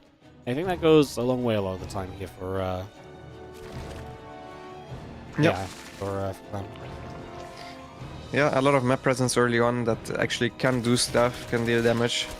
So I was trying to pick off the rocks as early as possible. I don't think this will be his fourth base either way. I think the top base will be his fourth. He's going for a bending style once again. Alright, bringing that through. The feelings going on the bottom right. Just going to go past the watchtower. Stim pack about to complete. And the engineering bays and the barracks coming up as well. Yeah, Serral so far has been playing practically single player, aside from maybe having to take the wrong third base or the different third base from his usual third. So far, Clem only moved out on the map with the 2 Hellions to get the watchtowers, which doesn't really affect Serral whatsoever. Now the medivacs are arriving on his side of the map, and Serral obviously knows the timing of these medivacs. And he should be ready with a lot of queens at his own third base. We'll bring this straight through as we just have our Marines ready to fight. The Queens are going to step back a little bit, going to lose one. He's going to step up behind as well, and Serral looks as though he does have the necessary numbers to begin dealing with this, at least for the moment. So, we get set up. The Marines are going to start coming through as well. Just going to take a couple moments to step in here. And again, the 1-1 upgrade is coming up as we speak. Serral actually missing a transfuse there. It's an uncharacteristic mistake. I know that you usually want to wait for as long as possible because the transfuse then afterwards heals over time. But yeah, just completely not getting that queen healed up was a mistake. And Clem starting a lot of extra barracks. A lot of extra barracks, Wardy. Yep, he is. He's going to send it on a big old 8 racks. He's just going to commit and see if what he can get to is going to be good enough. Basically, is how this one's going to go. So let's see if it's going to be, like I say, good enough for him here. He is pushing up around that top left-hand side as we speak. I'm actually a bit surprised that he's trying to push the top side. With the Adrax, you don't really want to lose your first couple of tanks. And this doesn't really have a good tank spot. I think the Adrax is going to go towards the bottom for sure. So I would think that he focuses more on his creep clearing on the bottom side. Clem also doesn't Adrax very often. Like, maybe it's a sign of how bad he feels, because you can always win with an Atrax. If the Zerg makes a mistake, good focus fire there. If you focus fire the last 2 bannings, it would have been a really good fight. But it's a decent trade either way. The Marines at the bottom are now also checking the Queens that are running out of transfusions.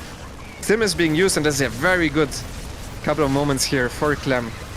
This will set his Atrax up to be harder hitting, but he loses 18 workers to a baneling run by in his own third base. That's rough. That instantly loses him that advantage that he initially had, but I mean, he's losing even more. I think this is snowballing out of control a little bit.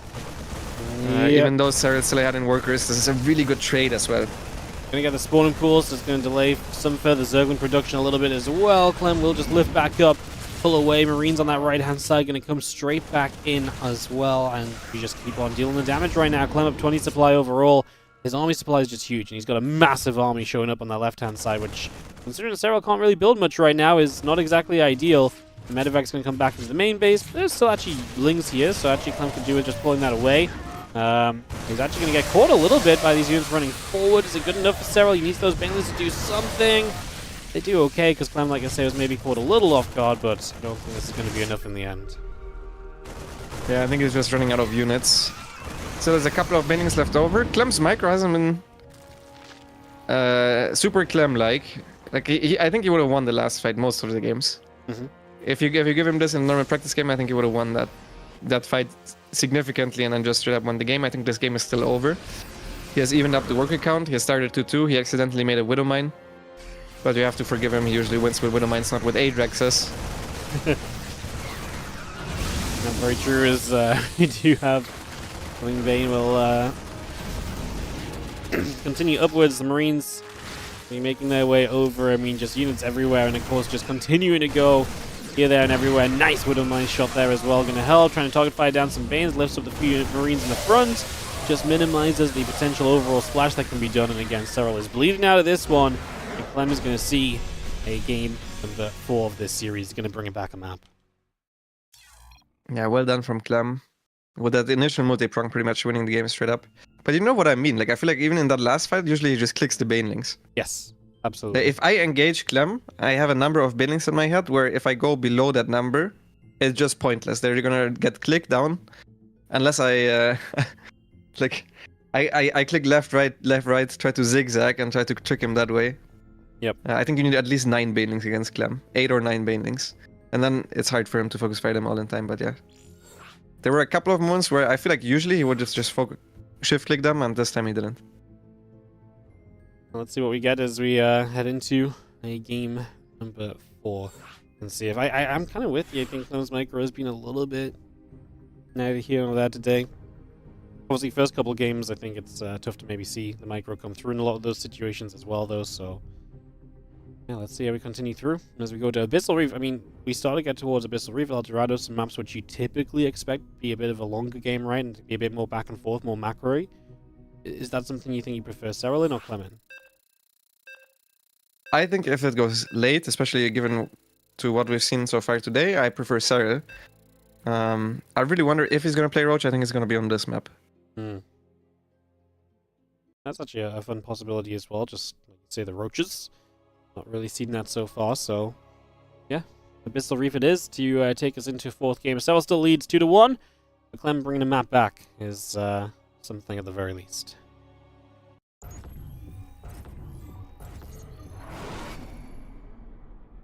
Going to start in the bottom right with the red Terran player. That is going to be down, but at least has a map win to his name now. It is Clem. And his opponent still up a map, but it's starting to get scary. It is Basilisk Serral.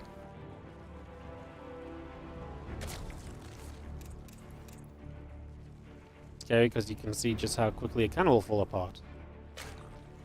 Yeah, 100%. I mean, Clem is still Clem, even if he's not having the best day. You don't want to let him get warmed up, you know, because all of a sudden he's gonna start playing better, and you see you make one mistake and you're dead in the mid game. And that is a lot of what we've seen in this series where Clem kept beating Serral, so you don't want to get reminded of this. You don't want to have games like that happen at all, and I think you want to close it out here and now if you're Serral. Yep. You don't want to let it become any riskier than it needs to be, basically.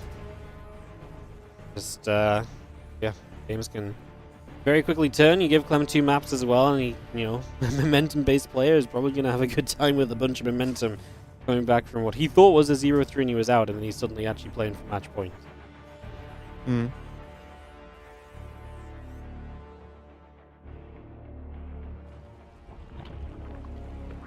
I still can't believe it, man.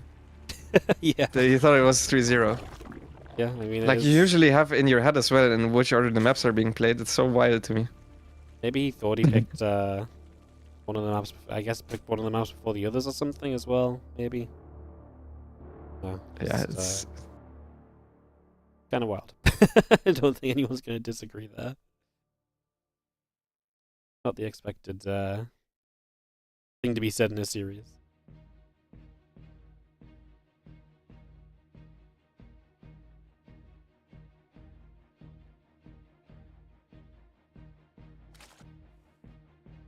Alright, so Abyssal itself is kind of hard to attack the Zerg onto if they're playing Roaches, but that you cannot really take the base that is on the high ground, which you usually would take as a 4th. Yeah, so you need to expand towards the Terran, and that makes it actually a little bit easier to attack into. It's good for tank pushes, it's good for a lot of stuff. It's also good for a late game setup. The first 5 bases for Terran are practically free. So what we see a lot on that map is Roaches initially, to be safe against the tank pushes. We see a lot of Lurker play later on, because Lurkers are very strong on this map. You can siege one of the bases from Terran from the low ground, you can attack, you can drop the Lurkers, you can do a lot of different moves with Lurkers that make this a good map for Lurkers. I just wonder if Serral's even thinking about that, or if he just wants the maximum amount of units at first to be safe. And yeah, there it is, it's the Roach Warren. Okay, Roach Warren coming through. Gives something a little bit different to what we've been seeing in the previous games as the Ripper pulls back away over to the sides. And that third hatchery gets to go down to Serral without any further problems or so. And the couple of Queen's going to be there to continue playing defense.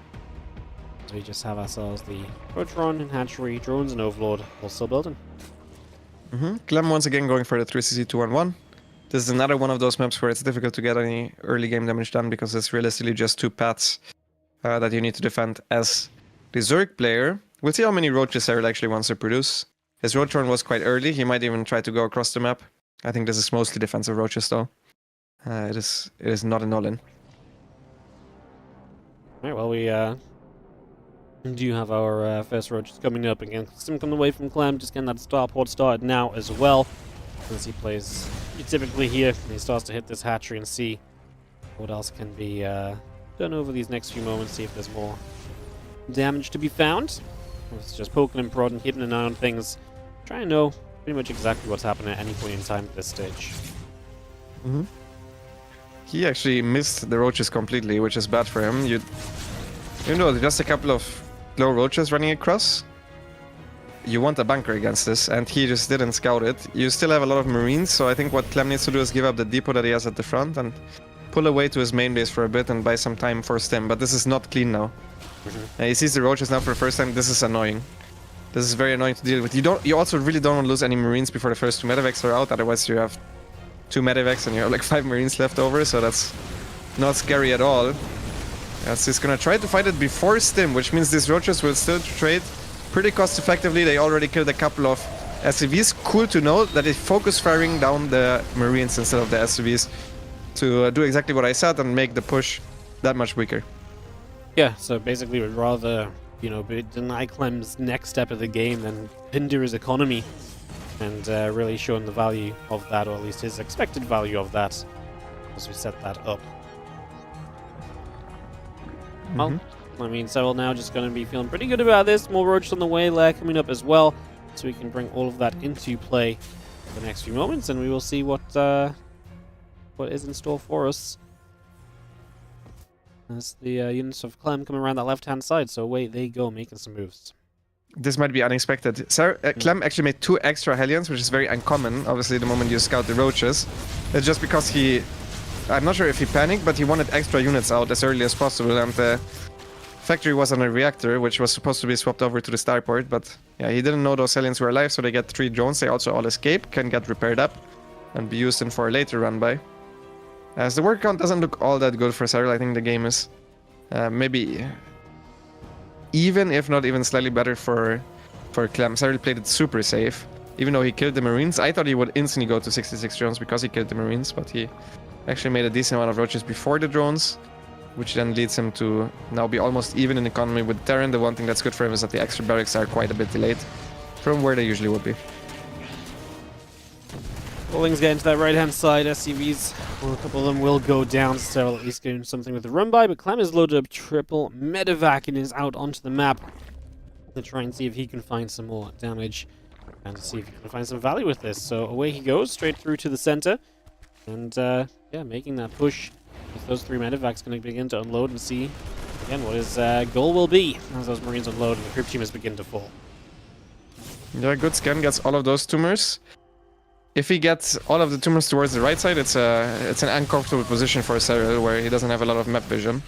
He doesn't even have Zergling speed, so it's not like he has Zergling spread around the map to see where all the drops are coming from, and Clem is doing what I said. He checks the creep tumors towards the right side. Not sure if he still even has extra scans available, but takes a trade there. I think that one was okay. And gets out. And this space is quite annoying to defend, honestly. Like, Terran can start sieging that from the low ground. You usually don't have creep there. Your units don't have the biggest range. You can only ever do it if you go into lurkers. And that's what Serral is planning on doing. He's going Roach Hydra for now. But it's still not that easy to fight into that position, even with an army that's usually super good against tank pushes. Well, let's see if we can do something about it as the army goes around, as you say, straight across and try and take position already. The Roaches and the Queens on the high ground just going to try and set up, but that's going to be denied by the siege tanks getting there, so that's definitely going to make this a lot more difficult. Now we take position and those drones take a lot of shots.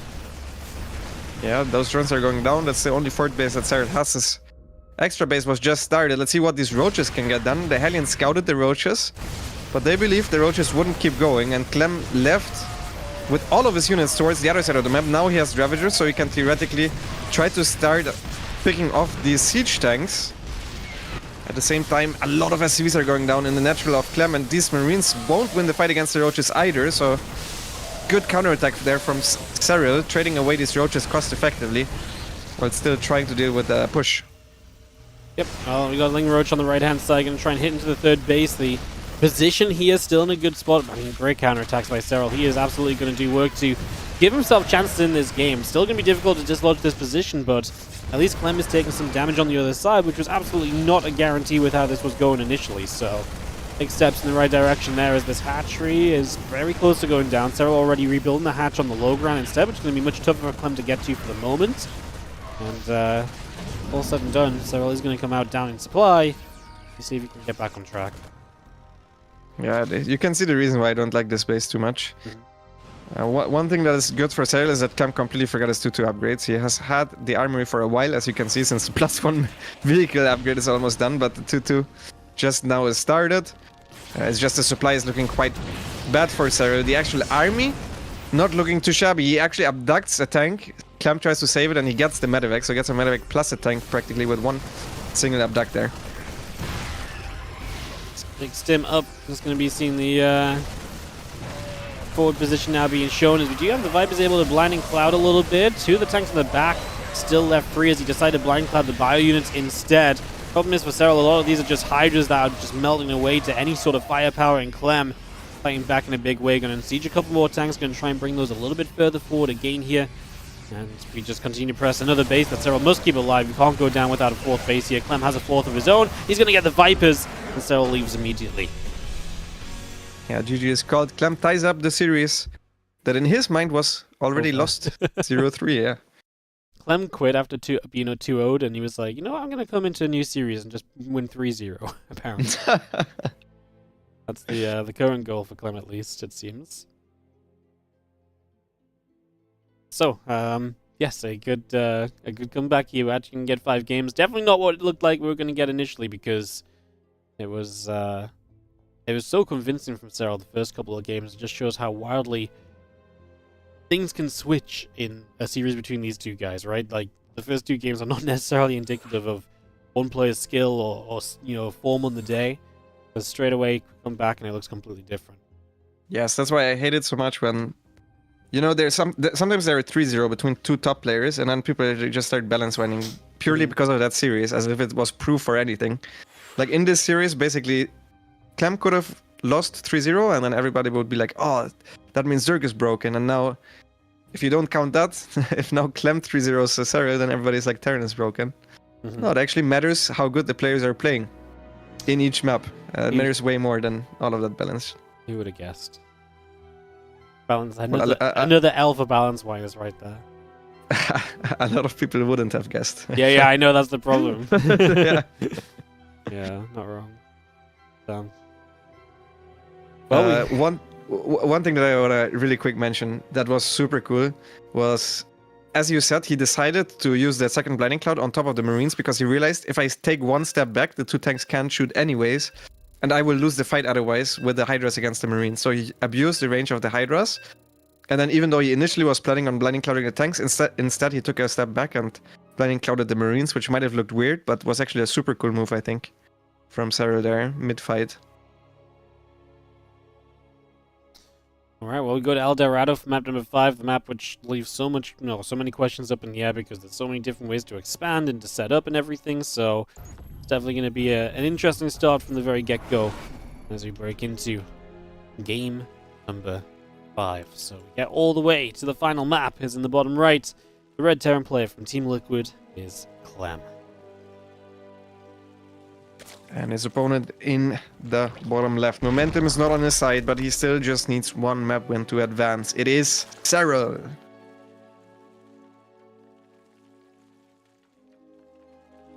Does not take much. Does not take much. 1 map win is all we need here.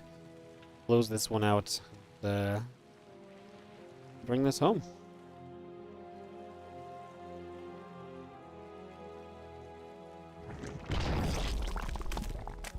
Serral opening 15 hatch. The way I play this map is I 15 hatch and then I call this the laser opening, where you go gasless, you go double inject, you go for a roach warren, and you get as many drones as is humanly possible. Like, it's the most amount of drones you can possibly get. It's a little bit greedy, but on this map what you can do is you can wall the front and then expand towards the bottom. and play roaches that way with a super high economy early on. If the Terran doesn't know how to deal with it, it's a very strong build. Very cool. Let's see how it pans out.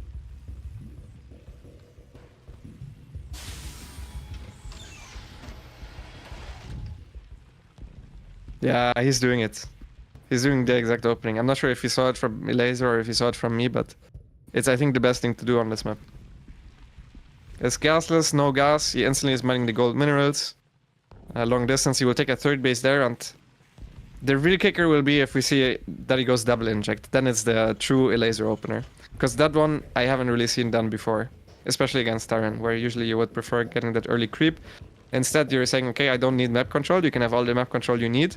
But I'm getting 66 drones so early. You're going to be at 40 workers at that time. Oh, he's forced to take the top base. He can still play the same opener, but Serral checks the bottom and Clem checks the bottom and Serral decides to instead go for the top. See the Reaper goes for a couple of drones. So we'll just come through, start dish out a little bit of hurt. And we see where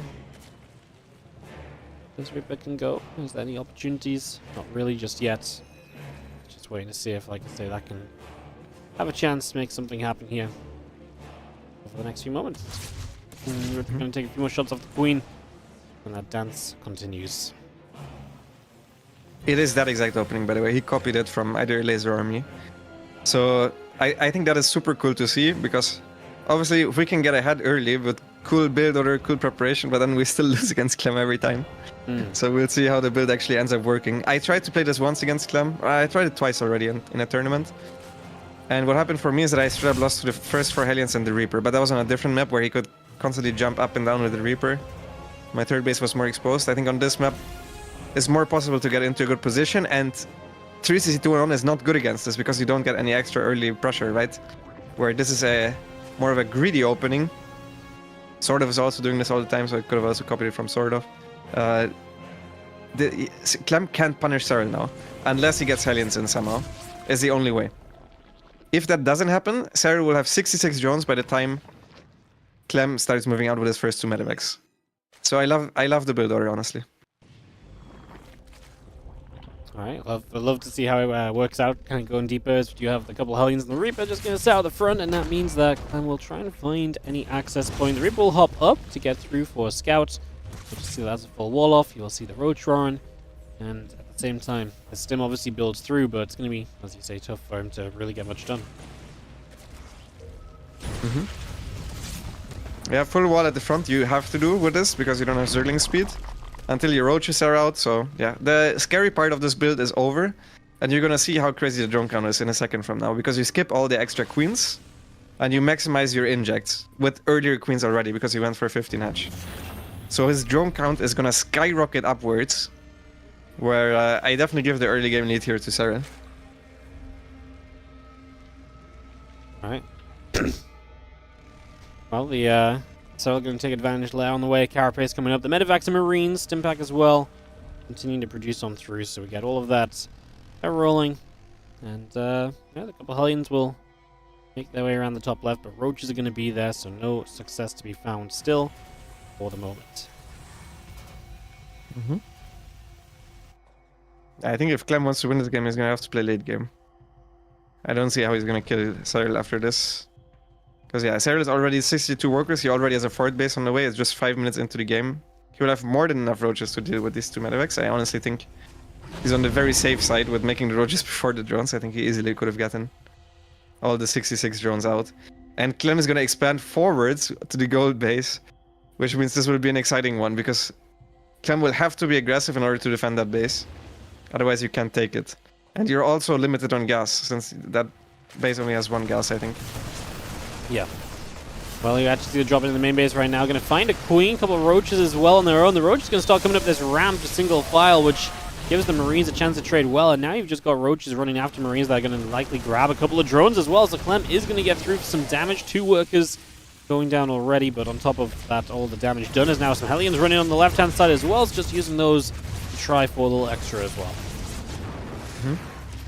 That was really good for Clem. And Serral was out of position. There was an uncharacteristic movement error there from Serral, but he's already up to 81 workers. So it's still not bad, and he can afford to lose a couple of queens and a couple of roaches. It's not the worst thing in the world. He's up already almost a bit more than 20 supply, and he still has very early tech. His carry pace upgrade is already done. Even with this damage being dealt, I still do like it for Serral. And I wonder how Clem is gonna transition, because usually whenever I see Terrans go for this, they 8-rex, but that doesn't really seem like something that Clem wants to do against someone that already opened up with roaches. Yeah, no, it just doesn't really add up, doesn't really make too much sense stylistically, so... We got that gold base, he's going to start the 4th, he's going to get the armory in the 2nd factory. We just see Serral taking the top left-hand side, and maybe, you know, you mentioned it, maybe we are just going to have to see Clem kind of approaching that much later, deeper stage of the game if he wants a shot here, because as it goes on, you can kind of already see that it's just going to become very, very difficult to really do very much of anything here as Clem. He's moving around the map, but the roach in position, it's obviously he's going to have to go all the way across each and every time to get something done as well. Serral's looking very comfortable. He's looking very comfortable. Economic lead, army supply lead, upgrade lead, tech lead, everything lead.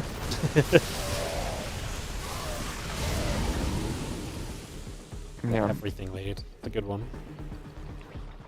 It's a good one to have for sure. I have seen Clem come back from much worse than this though, so not over by any means, but as I said previously, like when I saw these two early games match up against each other, Clem will have to play late game, and late game got nerfed a bit, so we'll see how that goes. Either way, any extra base that Serral is going to try to take will be more exposed than the initial 4 he took. Given that he started expanding away from the Terran, there is no extra bases that still go away from the Terran, so Clem will be able to deal more damage with future multi-prong or future attacks than he initially could. I'm going to morph the planetary fortress in on that upper right-hand side. Going to get that rolling as the marine tank going to come across. Medivacs on the top as well. We do have our Ling Roach Ravager forces pressing through here to greet this. And Clem was just caught off guard by how far forward Serral was. Loses the siege tank there, had to siege up a little bit haphazardly. As now we get marines unloading once more to the other side. Yeah, good initial start to the fight for Serral. I think Serral can jump on this, honestly. This army from Clem does not look big at all. If he gets us around, it's, I think, an extra, but as long as the Widow Mines don't hit big, I think Clem is in trouble here, man. His army is super exposed. Blinding Clouds hit all three of the tanks. The tanks will die. He's lucky that one medevac has 1 HP and is gonna come out alive. I think it almost might have been better to go for a parasitic bomb there. To secure more kills, because that fight was won no matter what. Well, we have the army of Serral pulling back a little bit. There's a few marines going to run up from the gold minerals being busted down. But he's got units there. Clem's still also trying to push in the center. He mentioned in an earlier game, you know, having those multi-prong armies is something you should always be looking for, and that's exactly what Clem is stuck to in this game, as we are going to see Serral, though, is doing a great job of jumping on these different forces, forcing Clem to lift up, forcing him to have to just back away from this quickly each and every time. And now in the top left, this hatchery, though, is actually going to go down. Clem just gets the target fire, so the 4th falls, and Serral will be down a base that he was quite looking forward to keep mining from. Yes, all of these big trades, the big fights that Clem took, were all right before his +2 was done as well. So Serral was fighting with a supply lead, but even though those fights didn't go all that well for Clem, he kept most of his units alive, and he's back to where he's the strongest, where he can multi-prong, where his unit retention is one of his biggest strengths, as you said, and he's just trying to pick Serral apart at this point. He can try that as best as he can, as the medevac's going to lift up, back away. Roachbane Ravager still coming across, giving chase for a few more moments, and you see the unload back into the center of the map. It's still on the top left-hand side. Clem is fighting as well. He's eating corrosive vows in the center. He's actually, I believe, losing the top left too. You had to lift up and back away there, so a couple of scary moments actually, as that got a little bit all over the place. Yeah, that was bad. Losing all of those units to the corrosive bites. I would prefer Clem's army at this point. And I still do, because there's still some Roach Ravager out there.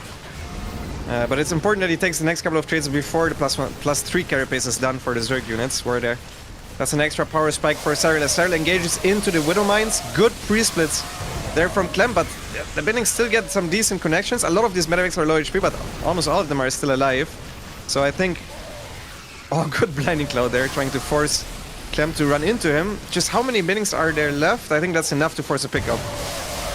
Yeah, it looks like it might be as the couple of Widow Mines that continue to come through. Clem is still trying to shove on forward into this forward base, which you obviously can see is fairly low from earlier on. It's would be loving trying to get on top of that as a couple more Widow Mine shots come through, but it just ain't happening. And it does look as though we're going to have ourselves a good Serral pushback. He is going to keep chasing forwards. Needs to be careful not to go too far. There's only a couple of Banes left. Clem is actually still eating those Baneling connections, though. All of his units just getting hit by those Banes, including some SCVs. That's going to turn out to be expensive. Serral lost his Overseer, which means all of these Widow Mines are still alive. It's going to be so annoying for Serral to go back. Serral really just wants to keep going. He wants to pressure this gold base. EMP misses one of the Vipers. Big Parasitic Bomb, but it's on the outside medevac. That one is easy to micro back for Clem, who's still kiting for his life. I mean, the Banings are running out. Serral will need to run through these Widow Mines back towards his own side of the map. And now Clem finally has his +3 as well, so he's finally going to equalize the upgrades. God, this is a sick game. There was one Widow Mine connection that was insanely good for Serral there, which killed a bunch of medevacs and a lot of bio, which gave him the chance for this pushback. Without that, I think he already would be in some trouble. He just now starts Overlord speed to make sure that he gets that detection, that mobile detection, kills another medevac with that Widow Mine. Supplies super even. Yeah, Widow Mine's not exactly being Clem's best friend right now. Definitely caused him some issues. But, yeah, I mean, supplies are even. The money is not banked up for either player. Both of them have equal worker counts as well. So this game really is just anyone's for the taking. There's 5 bases to kind of 5 bases. Serral has a 6 bases just now starting to saturate. Clem has some harass there. The Liberator going down gets only a queen. It means that we will just keep on trading and keep on firing through for the next little bit. Good split off there once again against the Parasitic Bomb. Liberator comes towards the top side to harass. I'm very, very certain that all of the units that are at home for Clem will start attacking towards the bottom side, because that one is completely undefended. He has so many units at home still. They're just trying to make the most out of this 40 supply that he keeps microing. I feel like once he starts reinforcing or attacking somewhere else is where Serral is really going to start struggling. Well, the Spire coming up, so Serral will look for a little bit of a later stage commitment now. As we just have the Ultras going to come through, a couple of Widow Mines not really going off. Planetary Force should be able to hold here actually, and we will get that defense made. That was really bad from Clem. He didn't look at his units at the bottom, and he lost 4 ghosts just straight to the Ultras. Instead, he could have killed all the Ultras if he paid attention, but he was microing at the top, so that was a mistake from Clem. He also opened up his own side by accident, I'm pretty sure.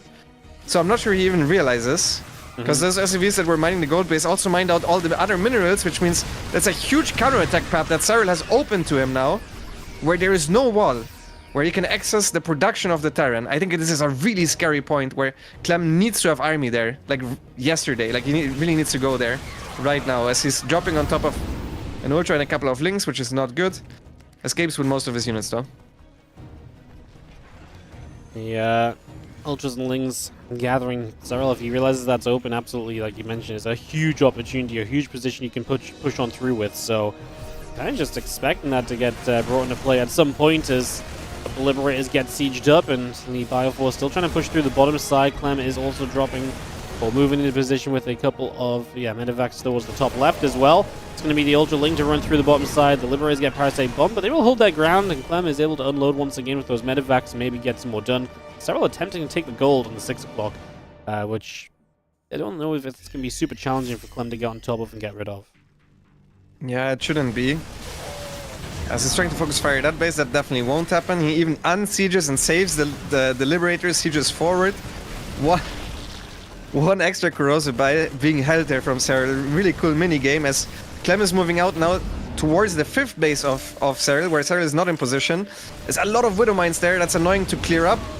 Good pickup there. It's just he has no mobile anti-air. He's struggling with killing any of the units that Clem has until this fungal, which catches a huge portion of Clem's army. Good cleanup there for Serral.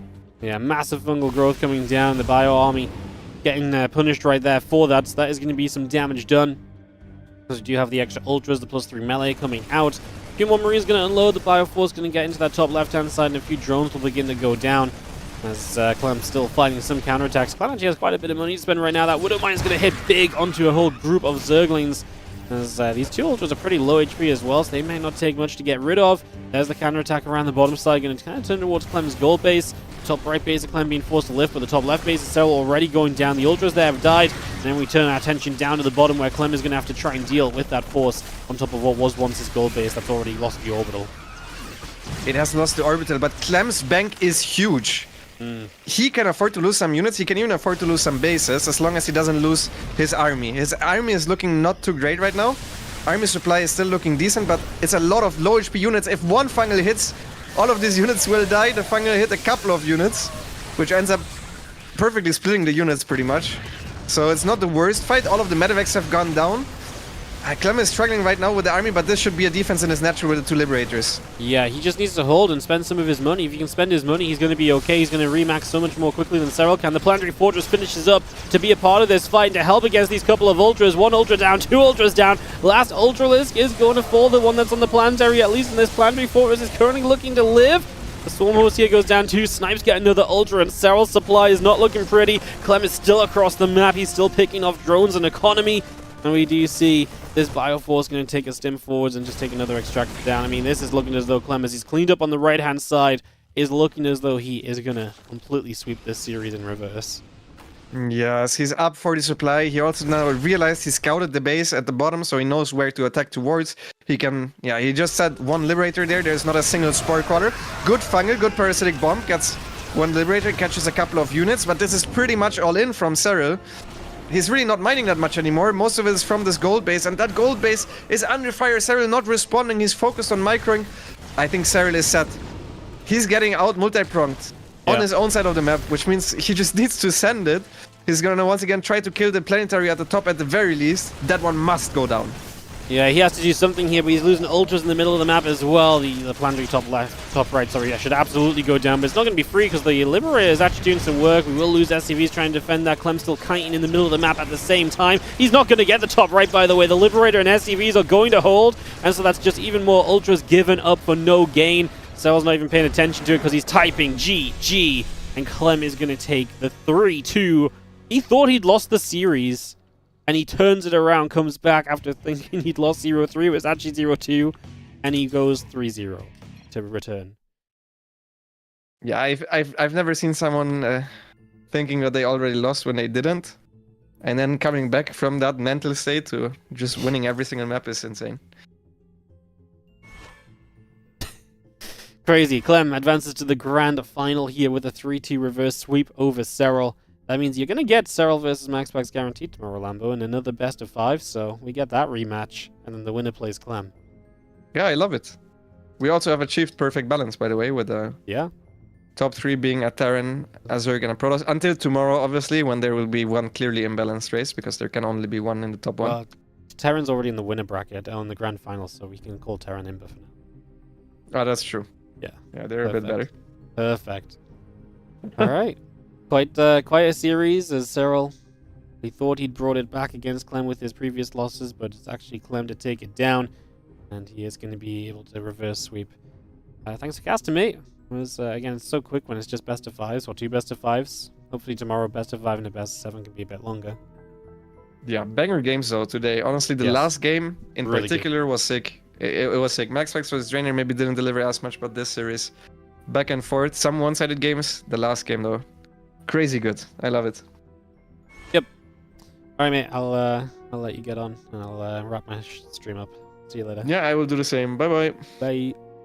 Alright guys, GG's. Thanks for watching so much. I just want to give a special shout out to YouTube. We have just broken our all-time viewership record for a live stream on YouTube. We're just short of 800 live viewers on YouTube, which is crazy. It means we're on about 2,000 viewers overall live right now, which is kind of nutty because there's a lot of other people streaming, obviously. So if you are watching on YouTube, we have more games coming up tomorrow. Tomorrow's going to be like an 8-hour stream or something, actually, because tomorrow we're going to have the Liuli Cup Finals into OSC Championship 6 best of 5. So we've got 7 best of 5s and a best of 7 tomorrow. So If you enjoyed on YouTube, hit the subscribe button. There's about 50% of you not currently subscribed that watch the YouTube live streams, so hit the sub button, come back again, check it out again in the future. We really appreciate it. Thank you if you've supported the stream today. A couple of subs came through. Zaros12 on the 90-month resub. That's crazy. And then Speed Racer came in with the 58-month resub. Fish1 came in for a 3-month in advance resub for 23 months in total. Lex470 with the Prime sub and a couple of others. No, they were yesterday. Thank you so much for some resubs while we were codecasting. I appreciate it. If you do enjoy, again, like the YouTube video, subscribe to the YouTube channel, follow the Twitch channel, use your Prime subs on the channel as well, help support. After tomorrow, we are done with the other tournaments that have been filling the schedule. We have OSC Championship to finish off, but otherwise, a lot of what we've been covering for the last few weeks is gone, which means WardiTV events are coming back in February. So do consider supporting the stream by, just consider supporting the stream, TLDR. Support the stream and help us to run bigger events in February is the plan. We've got a couple cool things lined up for February actually already, so I'll talk more about those when they're a little bit more set in stone. But do check out all of that. Thank you so much for watching, guys. Like I say, we're back tomorrow with... So tomorrow we'll start with Serral versus Maxpax, then the winner plays Clem in the Grand Finals. Then we have really cool matches in the OSC Championship. In OSC Championship tomorrow, we're casting Hero versus Skillus, Maxpax versus Kua, Geralt versus Christiana, Shin versus Clem, and then the winners of Geralt, Christiana, and Shin and Clem, and then Aragfire versus Nightmare. So that's all coming up tomorrow as well. So tomorrow's going to be a big stream, so I will see you guys for that tomorrow as well. Perfect, guys. I hope you have a wonderful rest of your day. I'm going to tap out and call it. We're going to run some ads on the outro as usual, then we'll host someone up. So thank you so much for supporting. I appreciate you guys. I hope you have a great rest of your day. And I will see you guys tomorrow for more StarCraft 2. Like I say, going to be a long one tomorrow, so taking an early one today. You guys have a good one. I'll see you later. Bye.